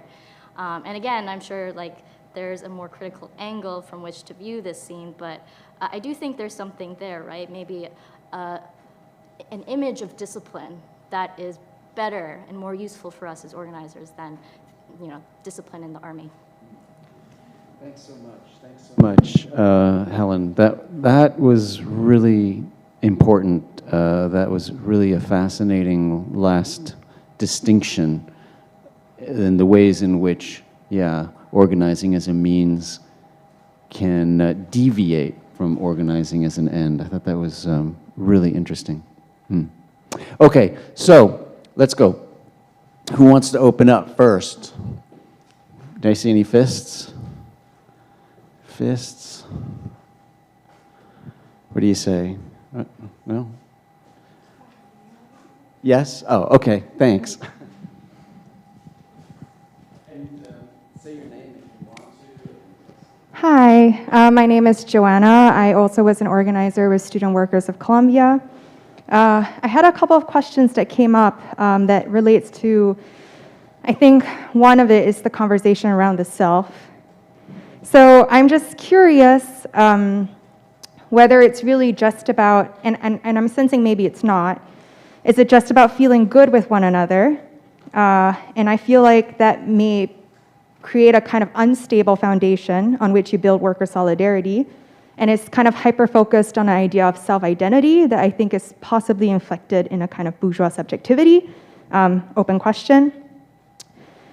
And, I'd like to know, maybe why the self as opposed to, say, a radical rearrangement of, say, collective desire, right, or the masses as a kind of subject. And how do we move beyond the interpersonal towards a broader social relation? The second question I had was, and I think this relates across the Starbucks fight and the Student Workers of Columbia fight. How do we think about the changing nature of work with casualization? I think this is important across all sectors. So, for example, in the nursing sector, a lot of nurses now work part-time. They work seasonally. They travel across states. What kind of challenges does that present? And I also want to note that there are people in this room who wanted to abandon casual workers during our 10-week strike. So I want to think about what it means to be connected to one another. So that's a question I have too. How do we actually address this problem in our union? How do we ensure that we don't neglect casual workers amongst us? And I'm giving an example because a student in my own discussion section, I'm a teaching assistant, is a casual worker and has not been paid since the start of the semester, right? It's an ongoing problem. And if we want to talk about debt as well, a lot of those student workers are also in debt, and that's why they're doing casual work. So that's a question that I just wanted to pose to the room and to the organizers. But in general, I'm curious about the question of casualization in general. Thank you so much. Jordan, you're next. And could you remind me of your name? No, thank you all for, speaking. I guess my question is more so thinking about the question of critique. Dominic, you mentioned this idea that there were moments where you felt like your critiques were being silenced. And I suppose my question is, what does it mean to generate not authentic critique, but what I want to say is genuine critique? Which is to say, I don't want to call into question a kind of measurement for what it can be considered actual critique and what is just a false or bad faith critique. But in what ways can our critiques be diligent? Can they take into account others? And can they take into account the limits of our perspectives and the limits of our theoretical apparatuses and the ways in which we think about these things? And try to think beyond forming new ideological coherences, but truly performing a praxis, truly finding ways that our questions can involve themselves in the kind of work that we intend to be doing. So, yeah. Thank you, Jordan. Who else had their hand up? All right, and then we'll.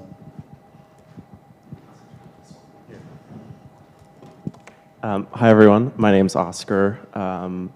I'm sort of curious about this trend I think I've seen in both sort of public and federal attitude towards universities, treating them less as a public good, but more as sort of a commodity that can be bought and sold. You know, whether we see this in divestment from public and private universities, you know, declining enrollment overall in graduate and undergraduate programs. And I'm sort of curious about what this sort of neoliberal attitude does towards the imaginative capacities of student workers to imagine a more just and equitable working conditions and working environment. Thank you. All right. So we got three. Maybe that's a good place to start for a second. And I don't know if we want to kind of change the order. Dominic, maybe you want to start with some of these. We had a question. We had one question that Joanne had about the relationship between the self and the masses, I think, conceptions of the self versus conceptions of the masses, which is, and whether when we focus on the self, there is already inherently in it some kind of bourgeois individualism that's involved there. So reconcepting that, and then the question of casual workers. We've got Jordan on critiques and whether they can be truly forms of praxis, right? And then Oscar's last question. So, Dominic, do you want to start? Yeah. So, I think thinking. Well, one, I think you all should know that Joanna is definitely one of the critical organizers that we had that helped us get to the contract that we have now. Joanna was on the bargaining committee. Joanna was an organizer alongside many of us. And so I want to say that first.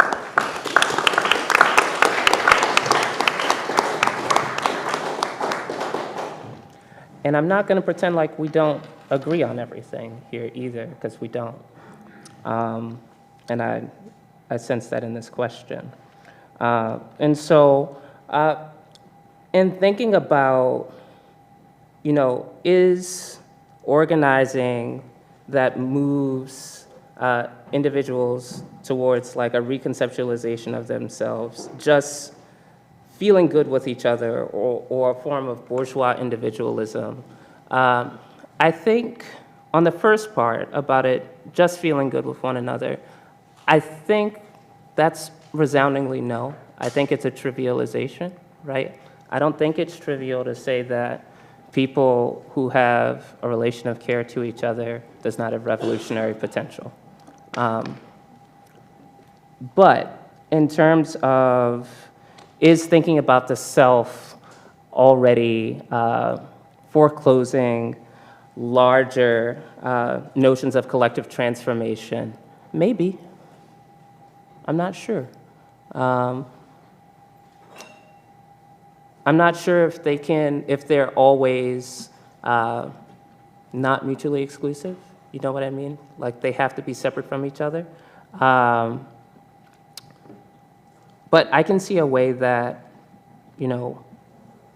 conceptualizing self-transformation as opposed to collective transformation could foreclose larger possibilities, for sure. In terms of thinking about critique and what it means to foster a genuine critique that's, if I'm getting you right, connected to a praxis, right? Okay. I think, and so in terms of organizing, I think organizing, and again, what was mentioned earlier about having conversations with other folks, simply about like the circumstances that they're navigating, right?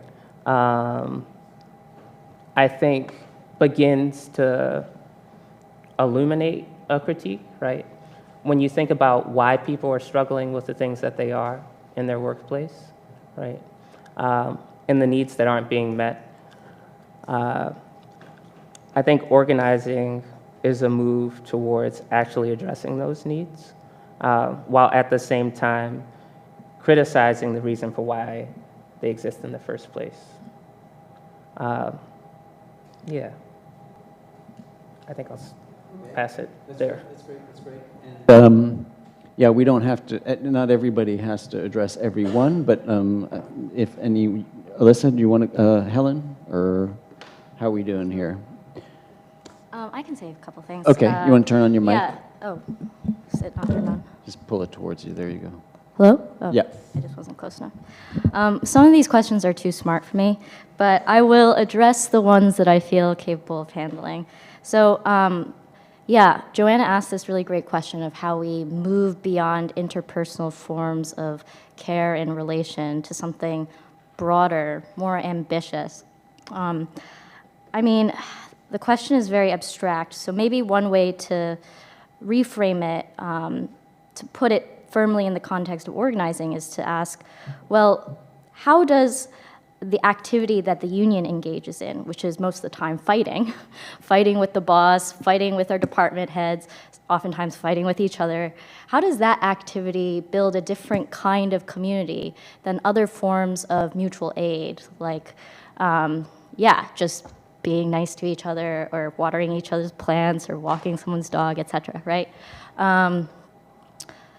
I think, yeah, this is a question I also don't really have an answer to, but I suspect it has something to do with, like, during struggle, realizing that there are people who are willing to, in some sense, stick their necks out to have your back, right? There's something really moving about that, that other small gestures of care, which are also just important, I think, sometimes can't give you.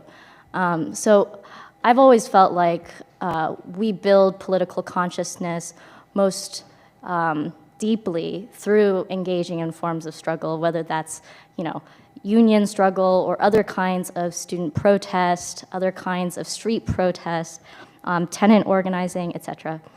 So I guess that's my sort of beginning of an answer to that question. And then this other really deep question, like, how can critiques take into account the limitations of our standpoints? I mean, if anyone has an answer to that question, I want to hear it. That is probably one of the deepest questions we can ask right now. I feel like, you know, again, here's my homegrown answer. One way to recognize that there are limits at all is just to recognize that we have to constantly, forever engage in study of how to organize, of how to be a good unionist, of how to, work with others to build towards a better future. We never have all the answers. We're never finished as organizers. I mean, I feel like in the past, people had a way of really fetishizing this title, organizer. You know, everyone wanted to call themselves an organizer. Everyone wanted to be an organizer. And I think, organizers who do all the work of organizing, they deserve our praise because it's really, really hard work, as, you know, Spadework illustrates. But like, one problem with sort of, slapping that title on ourselves, organizer, is that it elides the fact that none of us really know what we're doing still, and probably never will. We'll always be learning. We'll always be in the business of becoming organizers. So I think, yeah, keeping that in view is one way to sort of address that concern that's always there.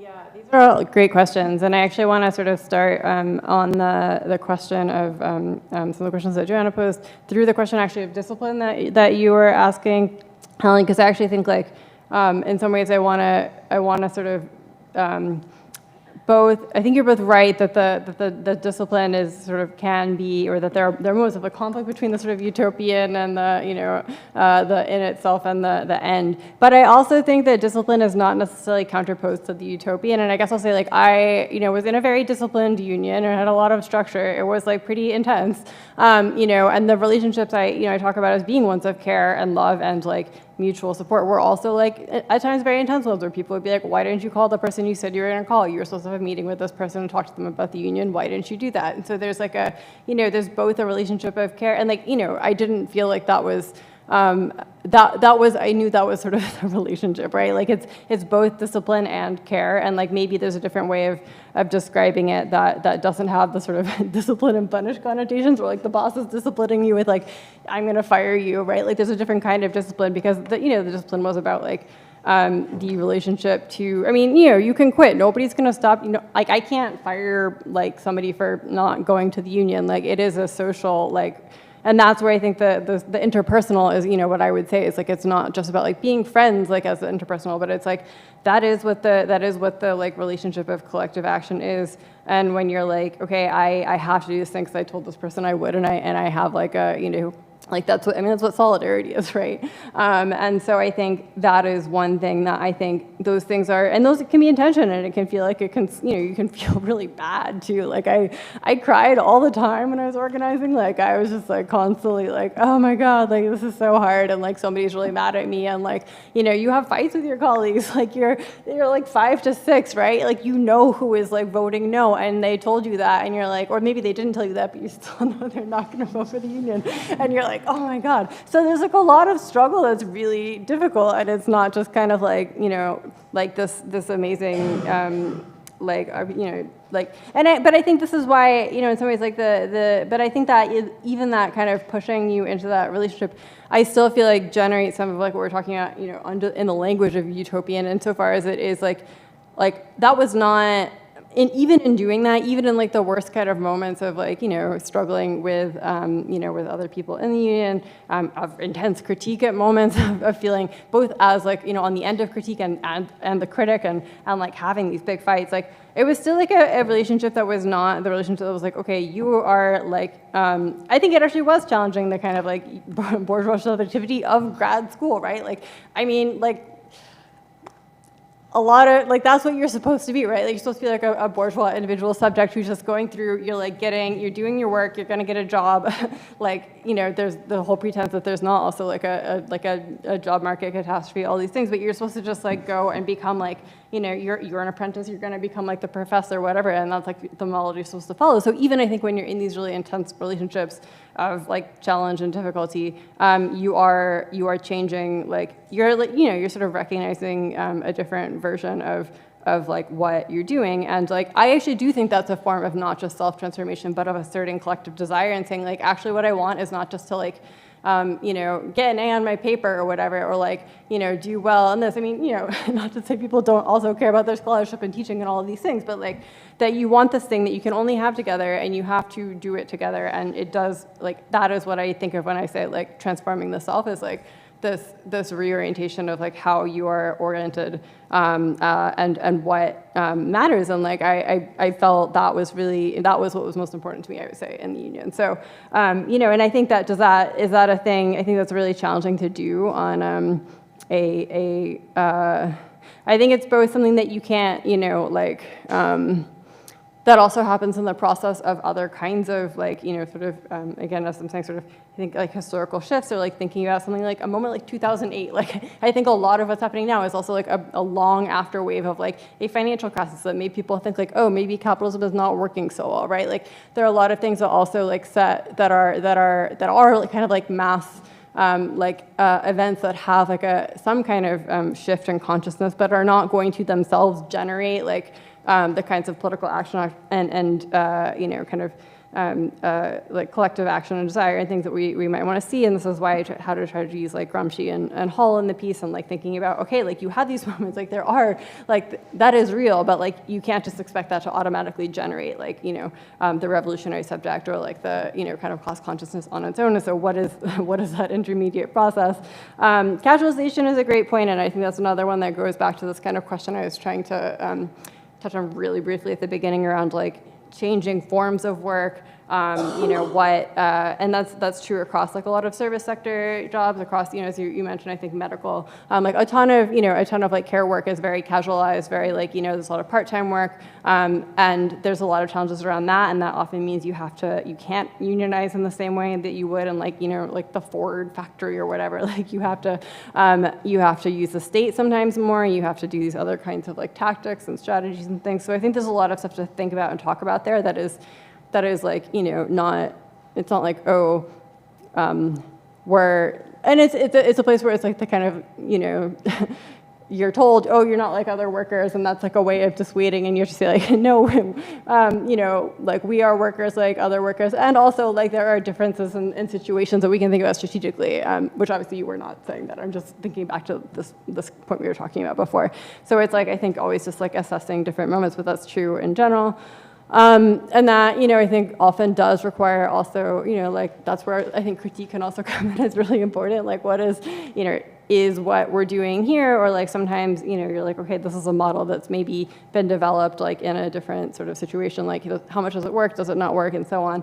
And I think that those kinds of critiques can be more effective when you have the kinds of like, intense, like both caring and loving, and also like, conflictual and like disciplined relationships to each other. So, also like, what unions as institutions are necessary for, like that can contain that kind of structure in like an ongoing way. So that's a lot of things. I mean, the last thing, I guess, like something briefly, Oscar, I'm sorry, on the commodity question, it's like, I think it's interesting because it's like, it seems like that has contributed to some of the demystification of like some of the stuff you're talking about, where like, it's hard to just think of places that have these like multi-billion-dollar endowments and that like, are charging like $70,000 a year, and like students are going into like crazy amounts of debt, as like just being like, oh, we're just like a little nonprofit, like, like, okay.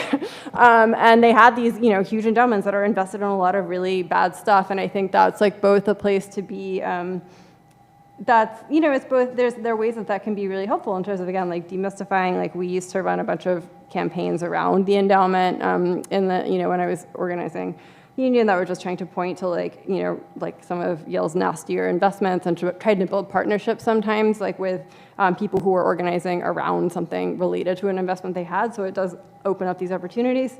It can also make it harder because like, if you are in, like if students need credits and they're like going to debt for their education, it can make that relationship also more conflictual. Or it's like, like this is somehow like the kind of like, oh, you're hurting the students can sort of take a different force in a different way. And so I think they're like, it's like anything else. There are ways that it can challenge as well as, or like create new challenges and obstacles as well as like possibilities. But it's just something that I think. That is, it definitely, I do think that is part of why we see, I think, much more recognition of, like academic labor as labor, and like one of my advisors always say, like, it's a rear guard action, but like you're fighting, like ideally this would not be a commodified relationship, but it is. So like let's like I recognize that, and so he was kind of like, I think, ambivalent about the need for things like academic unions, but also recognize that that is the circumstance of academic life today. So, but I'll stop there. Great, thanks, Alyssa. Do you want to address any of those questions, or? I think I could briefly address one of the questions. Okay, sorry. So I think when speaking about casualization, I mean, for Starbucks at least, a lot of people at Starbucks are part-time workers. So I think the conversation on how to protect our part-time workers was like a big part of it. But at times, like I did like see myself kind of just because I am a long-term partner, or I was a long-term partner. I had been there full-time for 7 years. And so I understand how it shifts so much, and I guess like this question really, I guess, brought that to light. I didn't really realize how much, I mean, like, because initially, like, I had always thought that the part-time workers were so, like, pivotal to this movement because a lot of us are part-time, a lot of us are students along, like, as well as baristas or parents or teachers who need, like, another job, or you know, there are a lot of people who work at Starbucks who are just part-time workers, and they can't give more than that. And I remember at one point, I think management had been forcing our part-time workers to work a certain amount of hours because they had, I think the excuse was something like, why should anyone working under this get any benefit? Like a full-time worker, and it's like, why shouldn't they? Why can't we all be deserving of, you know, just protected rights and better benefits, even though even though we're not all working a full-time job? And it's really like we're all doing the same work. We're all like still coming in, and we're still, you know, coming in to do our best in our roles because we need this job. I'm not really sure if I actually answered any question, but I tried. No, that was great. That was great. Thanks for addressing that particular part of it. All right, so going to start with Dominic, and then, oh, I got two hands. Okay, Dominic, you get the third one. Hold on, we're going over here first. And so we'll take this round, and then. Okay. Okay, my name is Manuela. I'm also a part of Student Workers of Colombia. I'm going to be the obnoxious person that makes a comment and not a question. I'm sorry. But no, I wanted to kind of connect a bit what we heard from Joselyn and what we heard from everyone, and to our struggle, I guess, which made me think a lot about like processes of learning and unlearning. And while I was listening to you, Joselyn, I find it almost ironic, the fact that you were like studying, and we all need to study like this language and this jargon of union and labor when no one needs to explain and teach a worker what their exploitation is, you know. And we all know that. But at the same time, we need to learn this language. And I don't know, for instance, for me, I had to learn what rank and file is because English is not my first language, so it didn't make any sense for me, or what a grievance is, etc. But it doesn't mean that we don't know what the worth of our labor is, or no one needs to explain to us that we're overworked, underpaid, etc. So that's one thing. But also like how for unionizing, it's super important to unlearn many things. For instance, for us, for many of us, probably unlearn the logic of the boss, because the boss is not Bollinger, like the boss literally, but it trickles down to everyone. You know, it trickles to yourself. And you have to unlearn the boss you have inside that tells you like, oh no, you're actually a privileged kid that is in Columbia University and you should be grateful. You know, because you could be in your little country, but you're here, you know. And I think that unlearning that logic of the boss is collective. Like it cannot be but collective, even though if it's a reflection on the self. So, yeah. Thank you. And Andre, you had actually come to report about the union activities last year, right? Was it last year? It was, yes. It was last year, yes. right, right, Yes. right. That was at the People's Forum, wasn't Yes. it? Or no, in the church. Oh, it was at the church, Yes. right, right, right. We were off campus. That's right. Go ahead, Andre. My name is Andre. I'm also a member of Student Workers Columbia. I guess I had a question listening to everyone. Something that seemed to sort of, I think, tie what everyone was saying together in a certain way, at least a through line. I was thinking about this when we were talking about means and ends and processes, unionization as a perpetual process, maybe, is sort of the role of failure in the process of unionization. I'm sort of reticent to say failure because that's sort of dichotomous with success, and I'm not sure that maybe that's ends language and not means, but I'd be curious to know, I think it's different for everyone here, what the role of failure was in the process of your, I guess your experience in unionization or in the context of unionization. So yeah, thank you. Thanks, Andre. Dominic, here, I got one for you. Actually, I'll take just a few more. Yeah, my name is Dominic. Thank you all for your K, not C, so there's a little bit of difference. Yeah, thank you all for your thoughts and for the work you've done. I would like to come back to the theme of transformation because I think, Bernard, you're absolutely right. It seems to me that one has to develop an understanding of his or her class consciousness. It's deeply related to experience of the capacity to act and to act differently, which is always like a bodily experience, that the body is able to move, that we are not fixed to the position we are thrown into the world, which is quite literal to understand. And it's related to a specific vocabulary that one has access to, the ability to talk about it and to feel that their supposed private desire is actually not so private, but related to society and the collective struggle. Not in terms of that somebody has to explain your own exploitation, but that the things that you think that go so deeply to your inner self are not just your inner self, that are like part of society. So in other words, what Alyssa wrote, that their decision matters because they matter. And I think that's a really important point. So the transformation of oneself is inherently interwoven with the transformation of society. And when I read Moten and Harney and the question of debt, I was immediately thinking about the notion of shame, what Edouard Louis, Ocean Wang, or Annie Ernaux brilliantly wrote about.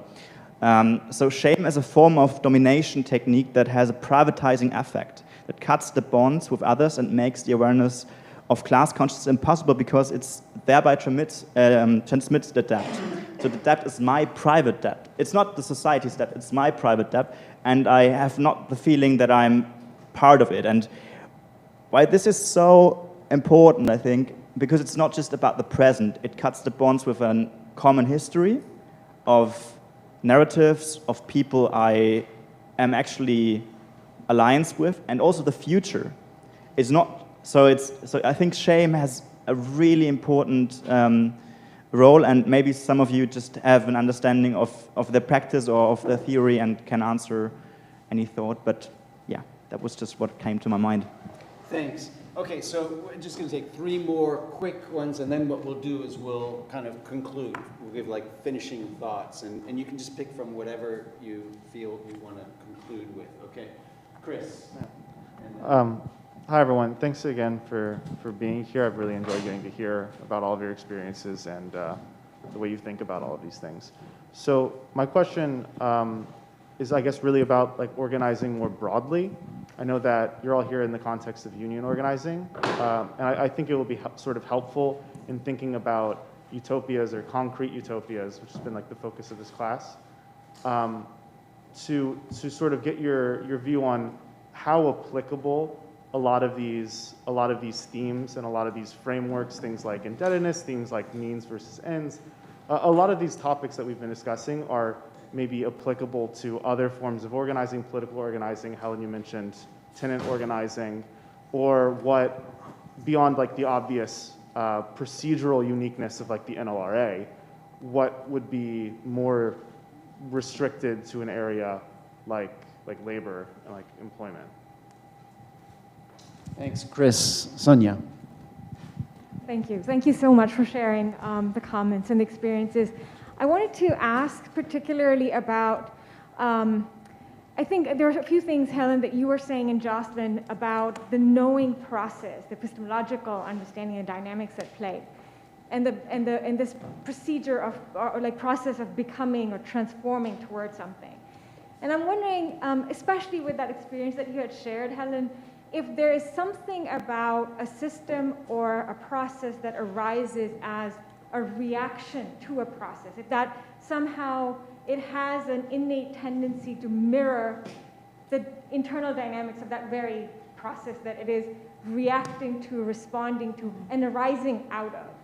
So I'm wondering if how far back, and this is somewhat of an abstract input, how far back do you need to look at this imaginary process that you had invited us to do, which was make this a process, an affirmative way of living, beyond this idea of reacting to labor process as labor as it currently is set up. So how far back do we go? And I was excited about the example of mutual aid. Is that the model? Is that the starting point towards utopia?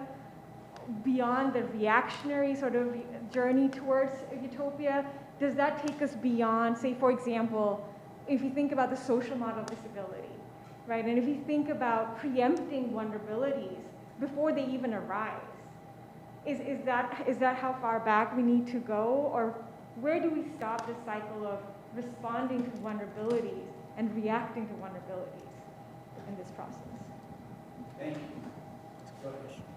I had kind of a practical question, like mainly. Oh, sorry, I'm Marini. I'm also part of SWC, and like delighted to be here with all of my comrades who have done such amazing work, including comrades on the panel, all of the comrades on the panel. What was I going to say? Oh, I had a kind of practical question for Joselyn, which was about kind of in reference to one of the struggles that we face that actually Bernard referred to earlier, which was that often when Helen and Dominic and other people on the bargaining committee put forward proposals to Columbia, one of the things that we heard back was that Columbia resisted, the different parts of the institution resisted the idea that they were part of a coherent whole. When we made demands upon the university, they said, oh, what do you mean by Columbia? You know, there's GSAS, there's an endowment, but that's very far away from us and we can never possibly reach that. And there's like a bunch of other institutions, but actually like we don't go here. And so why would you expect us to be able to find any money for you? And obviously that was a kind of very effective attempt to conceal the kind of interests of the university. And so I guess it would be interesting to hear from the other guys about that. But I was wondering if this was something that Starbucks did, and if this was a kind of challenge that you faced, because I guess in many workplaces, one of the problems of like undertaking a complaint is often that a manager turns to you and they say, oh, that was just your experience. And this is not a consequence of the kind of structural system itself. And then I guess I had a kind of second question, which I think perhaps relates to what Joanna was saying. Well, actually, yeah, which relates to the kind of broader question about the kind of means-ends relationship, and whether we can think about, as we try to force these institutions that refuse to be institutions and say, we're just individual actors and you just had like one unfortunate circumstance and we can't find any more money from you, whether we're also trying to wrest from them some of the kind of greater autonomy or control over our labor conditions. And so we can kind of think of part of the utopian practice as being like part of the enjoyable and fun process of strategy, which can be challenging and can be difficult, but it's also a way for us to kind of wrest back some of the conditions, some of the kind of control over our own conditions, which work tends to like de-skill us of, including what we're told as graduate students, you know, you're skilled workers who are learning things all the time, but actually often our labor conditions are kind of de-skilling, where you're sort of sent off to deliver someone else's material and not really do the kind of interpretive work that might be part of a free, like, workplace experience. I think that applies in lots of other settings as well. Thank you. One last one, and then we'll give our closing. So hi, I'm Elias. For context, I am a law student, not a graduate student in the same way per se, but I'm curious on anyone's perspective on what it means to organize in a setting where forms of liberatory organizing are siloed from one another, where electoral organizing doesn't really interact with labor organizing, doesn't interact with prison organizing or legal organizing, especially when put in a comparative context over time and place. And especially what it's like to work in that setting when capital is hypermobile across all of those spaces and can coordinate so effectively in any one of those areas. Thanks so much, Elias. So I think what we'll do is we'll have concluding thoughts, which can pick up, of course, on these questions / comments. But feel free to kind of think of this as the perhaps the most the culminating point, and maybe we'll work backwards this time. Helen, do you want to start? Sure. Every one of these questions was so good, and I want to say something in response to all of them, but I will just respond to the question that was directly addressed to me, which was very hard. So I think another way to put this question of how far back we go is, where do we start?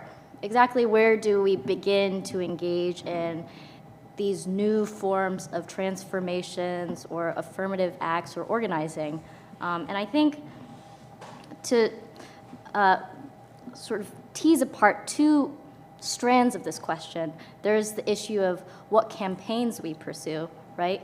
What sorts of problems, of the infinite problems that afflict all of us, especially people who are working class, who are immigrants, who lack resources that people with power over capital have. What sorts of campaigns do we choose to devote our lives to? There's that one question. And then there's another question, which is, how do we build those campaigns? How do we run them? What sorts of campaigns do we seek to produce? And I think to the question of how we choose our campaigns, what problems we decide to address, I mean, I think always our aim should be to build power among the disempowered and disenfranchised. So personally, for instance, I'm very uninterested in organizing within Wall Street or, about sort of lean-in feminism, precisely because I don't see that as building power amongst those who need more power in society. And then, this question of mutual aid, I think, comes up when we think about exactly how to build these campaigns, how to run them. Mutual aid is one of these very vague terms that oftentimes I think is maligned on the left. It's maligned because people think, oh, there's nothing really cool or sexy about just doing small acts of care. And I think sometimes these critiques are well-founded. I think mutual aid can be sort of without a political direction. And in those cases, they do amount to maybe something less revolutionary.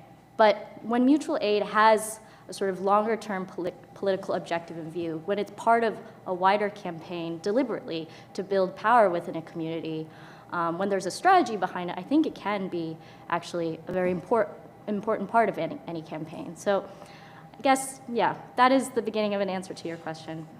And thank you, everyone, for being here. Thank you for your questions. Thank you, Helen. Dominic.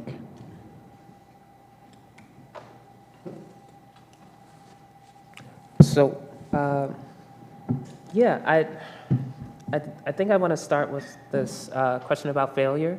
I think one of the things that a few of us campaigned on when we started, kind of our rank and file caucus was making sure that bargaining was a democratic process. And so one of the things we did was we had a referendum in our election about open bargaining, and it won. It turns out workers said, yeah, you probably shouldn't close that out from everyone else being able to see how the university negotiates. And so as we began bargaining, honestly didn't think it was working. Folks didn't come as much as I thought they would. The university also worked against making it easier for people to have access to those meetings. And it turned out to actually be a massive catalyzing force much later during our strikes. It worked much better. And it may even be debatable to say that it wasn't working then, but actually still doing that sort of work in a way that I couldn't see it. And so I think, like Alyssa said earlier, failure, especially in organizing, isn't a finite thing, right? Failed movements always have a way of kind of coming back later. And so, I think on the question of shame as a form of domination, I think that's absolutely true. I think it very much fits in this notion, this specific notion of indebtedness, because a part of it is shame, right? It's shame that I have these resources and so many people don't, right? And thinking about the university, again, as the Undercommons says, as both a refuge and also not very much of a refuge, right? And so what do you do in that space, right? Because it can be really immobilizing. And I think organizing has been an answer for some of us. Thank you so much, Dominic. Joselyn? Yes. So to answer the question about Starbucks, and I think, what was it? It was how they kind of put themselves away from the whole. So in a way, yes, they did use this. I remember when the press release came out that we were unionizing, I think my manager at the time had took it really personally, and they were like, she was kind of like, I've changed so much, like, I don't understand why they're doing this. And I eventually had to tell her that this was nothing personal, but it was something against the system itself. And I think that kind of that thought just was really hard to grasp for them, that they thought it was something very personal and very like my experience with this particular person is the reason why I decided to gather these people up and unionize, which, unionization is collaborative. So I obviously didn't make this decision for everyone. And even when I would speak about just certain grievances someone had with them, I guess it would be like, stop speaking for everyone. So, so in certain ways, yeah, and there was Starbucks kind of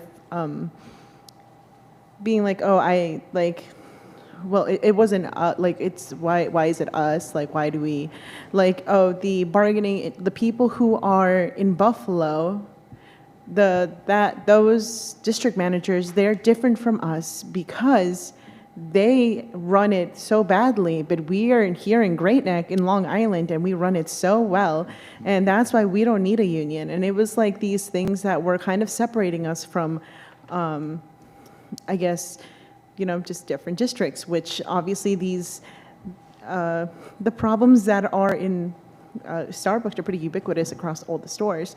They just exist, and it's like so many of the same complaints just exist across all the stores. But Starbucks, I guess, just ran this entire thing where they were like, nah, you don't have to do anything like that because we're different in this district. But then also within the same district, I remember I heard of someone saying like, oh, if you needed, I'm not entirely sure, but it was like something like, oh, if you needed something, why didn't you ask? But then in a neighboring store, I had heard that one of the shift managers had wanted a raise, and she had been in conversation with upper management about this, and she was just denied over and over again. And it was just kind of like, oh, okay, well, why didn't you ask? Why don't you tell us what's wrong? And why don't we try to fix this? And then within the same district being like, it's not real. But yeah, so that's how I guess Starbucks handled their, the way they were trying to separate themselves from the company using this district or this manager. And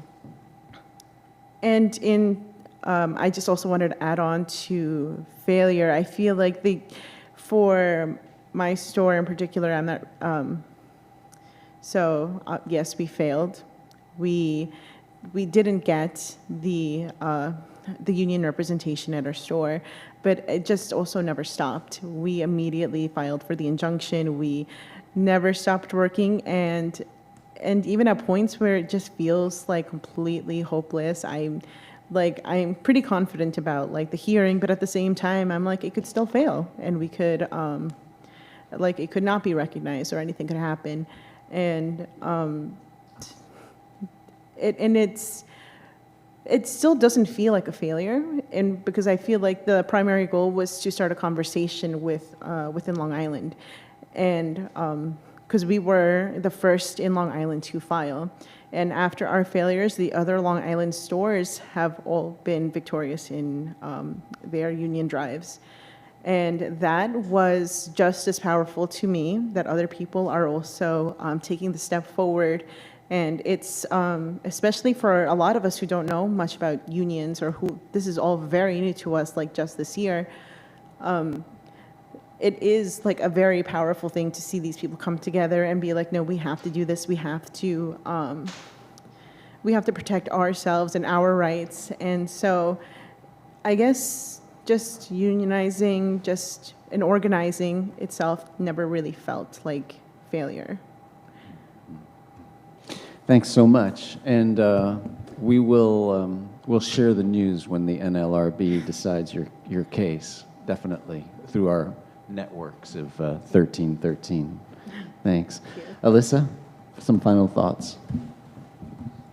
Yeah, thanks again, everyone, for another really great round of questions. And I think I'm also going to pick up sort of on this question of failure and shame with it, and then sort of say a bit about that, and then talk about strategy as fun and skilling. Because I think, failure, it's interesting because I think so much of there is, I think a default experience I think a lot of people have, really so in my experience of talking to people, have of grad school is of failure and shame.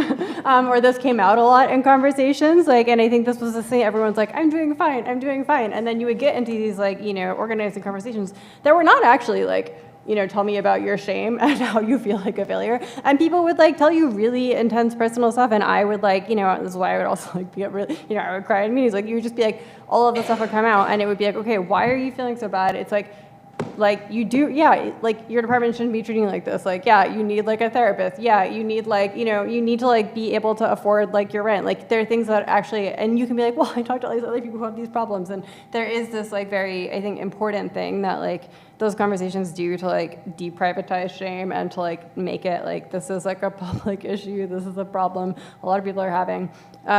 At the same time, organizing is itself, I think, just an experience of learning to fail a lot and just be okay with it. It's just constantly failing in these small ways. And I feel one of the things I was thinking about this in this, these two questions together, and I feel what I had to learn through organizing was how to fail without shame, and how to feel okay, that conversation did not go how I wanted. I will figure out how to do something differently and talk to other people about it, and not be oh God, I can't tell, the times when I really feel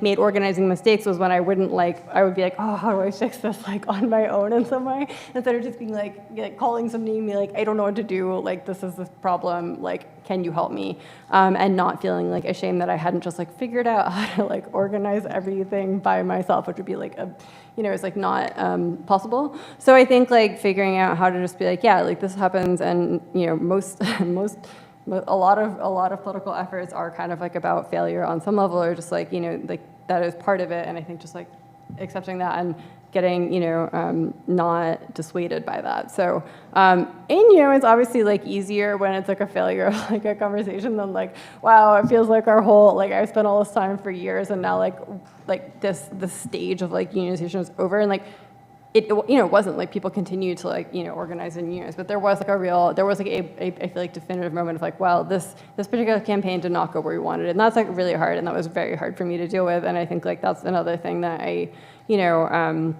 I both feel like, as you do, like it was not, insofar as it's continuing on, and there are these repercussions, and it was also really like challenging.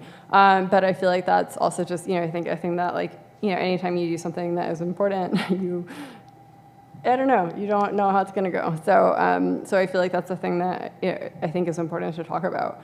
I'll say something briefly on the question of organizing more broadly, because I think it is a really interesting question, and like, I think a lot of stuff is applicable across other kinds of organizing. One of the things that I think is really distinct about union organizing is that just like you have this unit, you know who's in it, and like, it's usually a lot smaller. I think this can actually be where places where like local elections and things like that can sometimes be, or like tenants in your building, like if you're on a kind of scale, like you need a certain number of like votes or whatever. And there is a very like numerical thing to it, right? Like, are you going to win this election or not? And I think it can get a lot more concrete in this way with like a, with like the scale of a labor election than it is with something like a, than some other circumstances. But like, again, like the scale, I think, can transfer to other things. It's just not maybe like national elections, like no, but like other, there are other forms of organizing that I think have that. I do think like also like the relationship to the boss is like a different, like there is a kind of like, you all have the same relationship to your employer, and you're trying to figure out this other relationship, which is like different than political campaigns in a way, maybe not as different from like tenant campaigns or like, you're like debtors campaigns where you have like a singular opponent in the same way. And so I think there are like, there's a lot of different things to say about those. But I think a lot of things like, it's interesting to see people trying to apply different kinds of tactics across, and the Yale Union did a lot of like organizing in New Haven. Like it was very like, tried to have this like very kind of integrated labor community organizing model, and do a lot of like, just like doing, running like a labor slate, like took over the city council, tried to do a lot of stuff like that, which was also possible because like Yale just like did dominate New Haven. So like everyone could be like, yeah, like get Yale. Like there was like a clear kind of city opponent in this way. And so there are some things that are also just particular. Okay, and last thing I I really love the question about thinking about strategy as also kind of like a form of like reskilling, something that's like fun. Because I think like, I really loved like the, people are like, oh, meetings are so boring. I loved going to meetings, honestly. Maybe this says like a lot about me more than meetings themselves. But I just like, you're like trying to figure all this stuff out. You're like really like in it in this way. Like I'm a political theorist. Like I was in a political science department, and I felt like I wanted to have all these conversations with like, what is politics? Like, what do we do? How do we think about all this stuff? And that was not happening. It was not happening in like class. It was not happening in like kind of, regular social life. And so it was like, that was happening in the union, like union meetings, you would have these like really intense conversations, and people would bring in like, empirical stuff and theoretical stuff, and like, this is political science, so like it is probably more intense. And then you would sometimes get into these like really like weedy debates about like procedures and things like that. But like, I think that was not the case in every department, but that was like very like, I really enjoyed that. And there's something that's like, yes, this is like where, like that's where I feel like I certainly learned a lot about like politics and how it works and political theory and like, what I think politics is and does. And so I feel like that was certainly my relationship to it. And I think like in general, in terms of being like, we're both like figuring this thing out and then like reasserting something about like how we want our work to be, as you're saying, I think is really important. And so I think it's like questioning like the means ends distinction in a lot of different places, I think is really important to do. So, and I guess I'll just leave it there. All right, thank you so much, Alyssa. So this was a really rich conversation, and hopefully one actually at which we were doing that political work that we also do in unions, but actually getting to it. I felt that there were so many themes that came out tonight about transformation, shame, failure, subjectivity, questions of subjectivity and collectivity, of struggle and solidarity, questions of hegemony and of learning, questions of knowledge and, of course, knowledge power, and, thanks, Jordan, critique and praxis. So, so this was really, really rich. I want to thank our panelists for joining us. Thank you so much, Dominic, Helen, Alyssa, and Joselyn.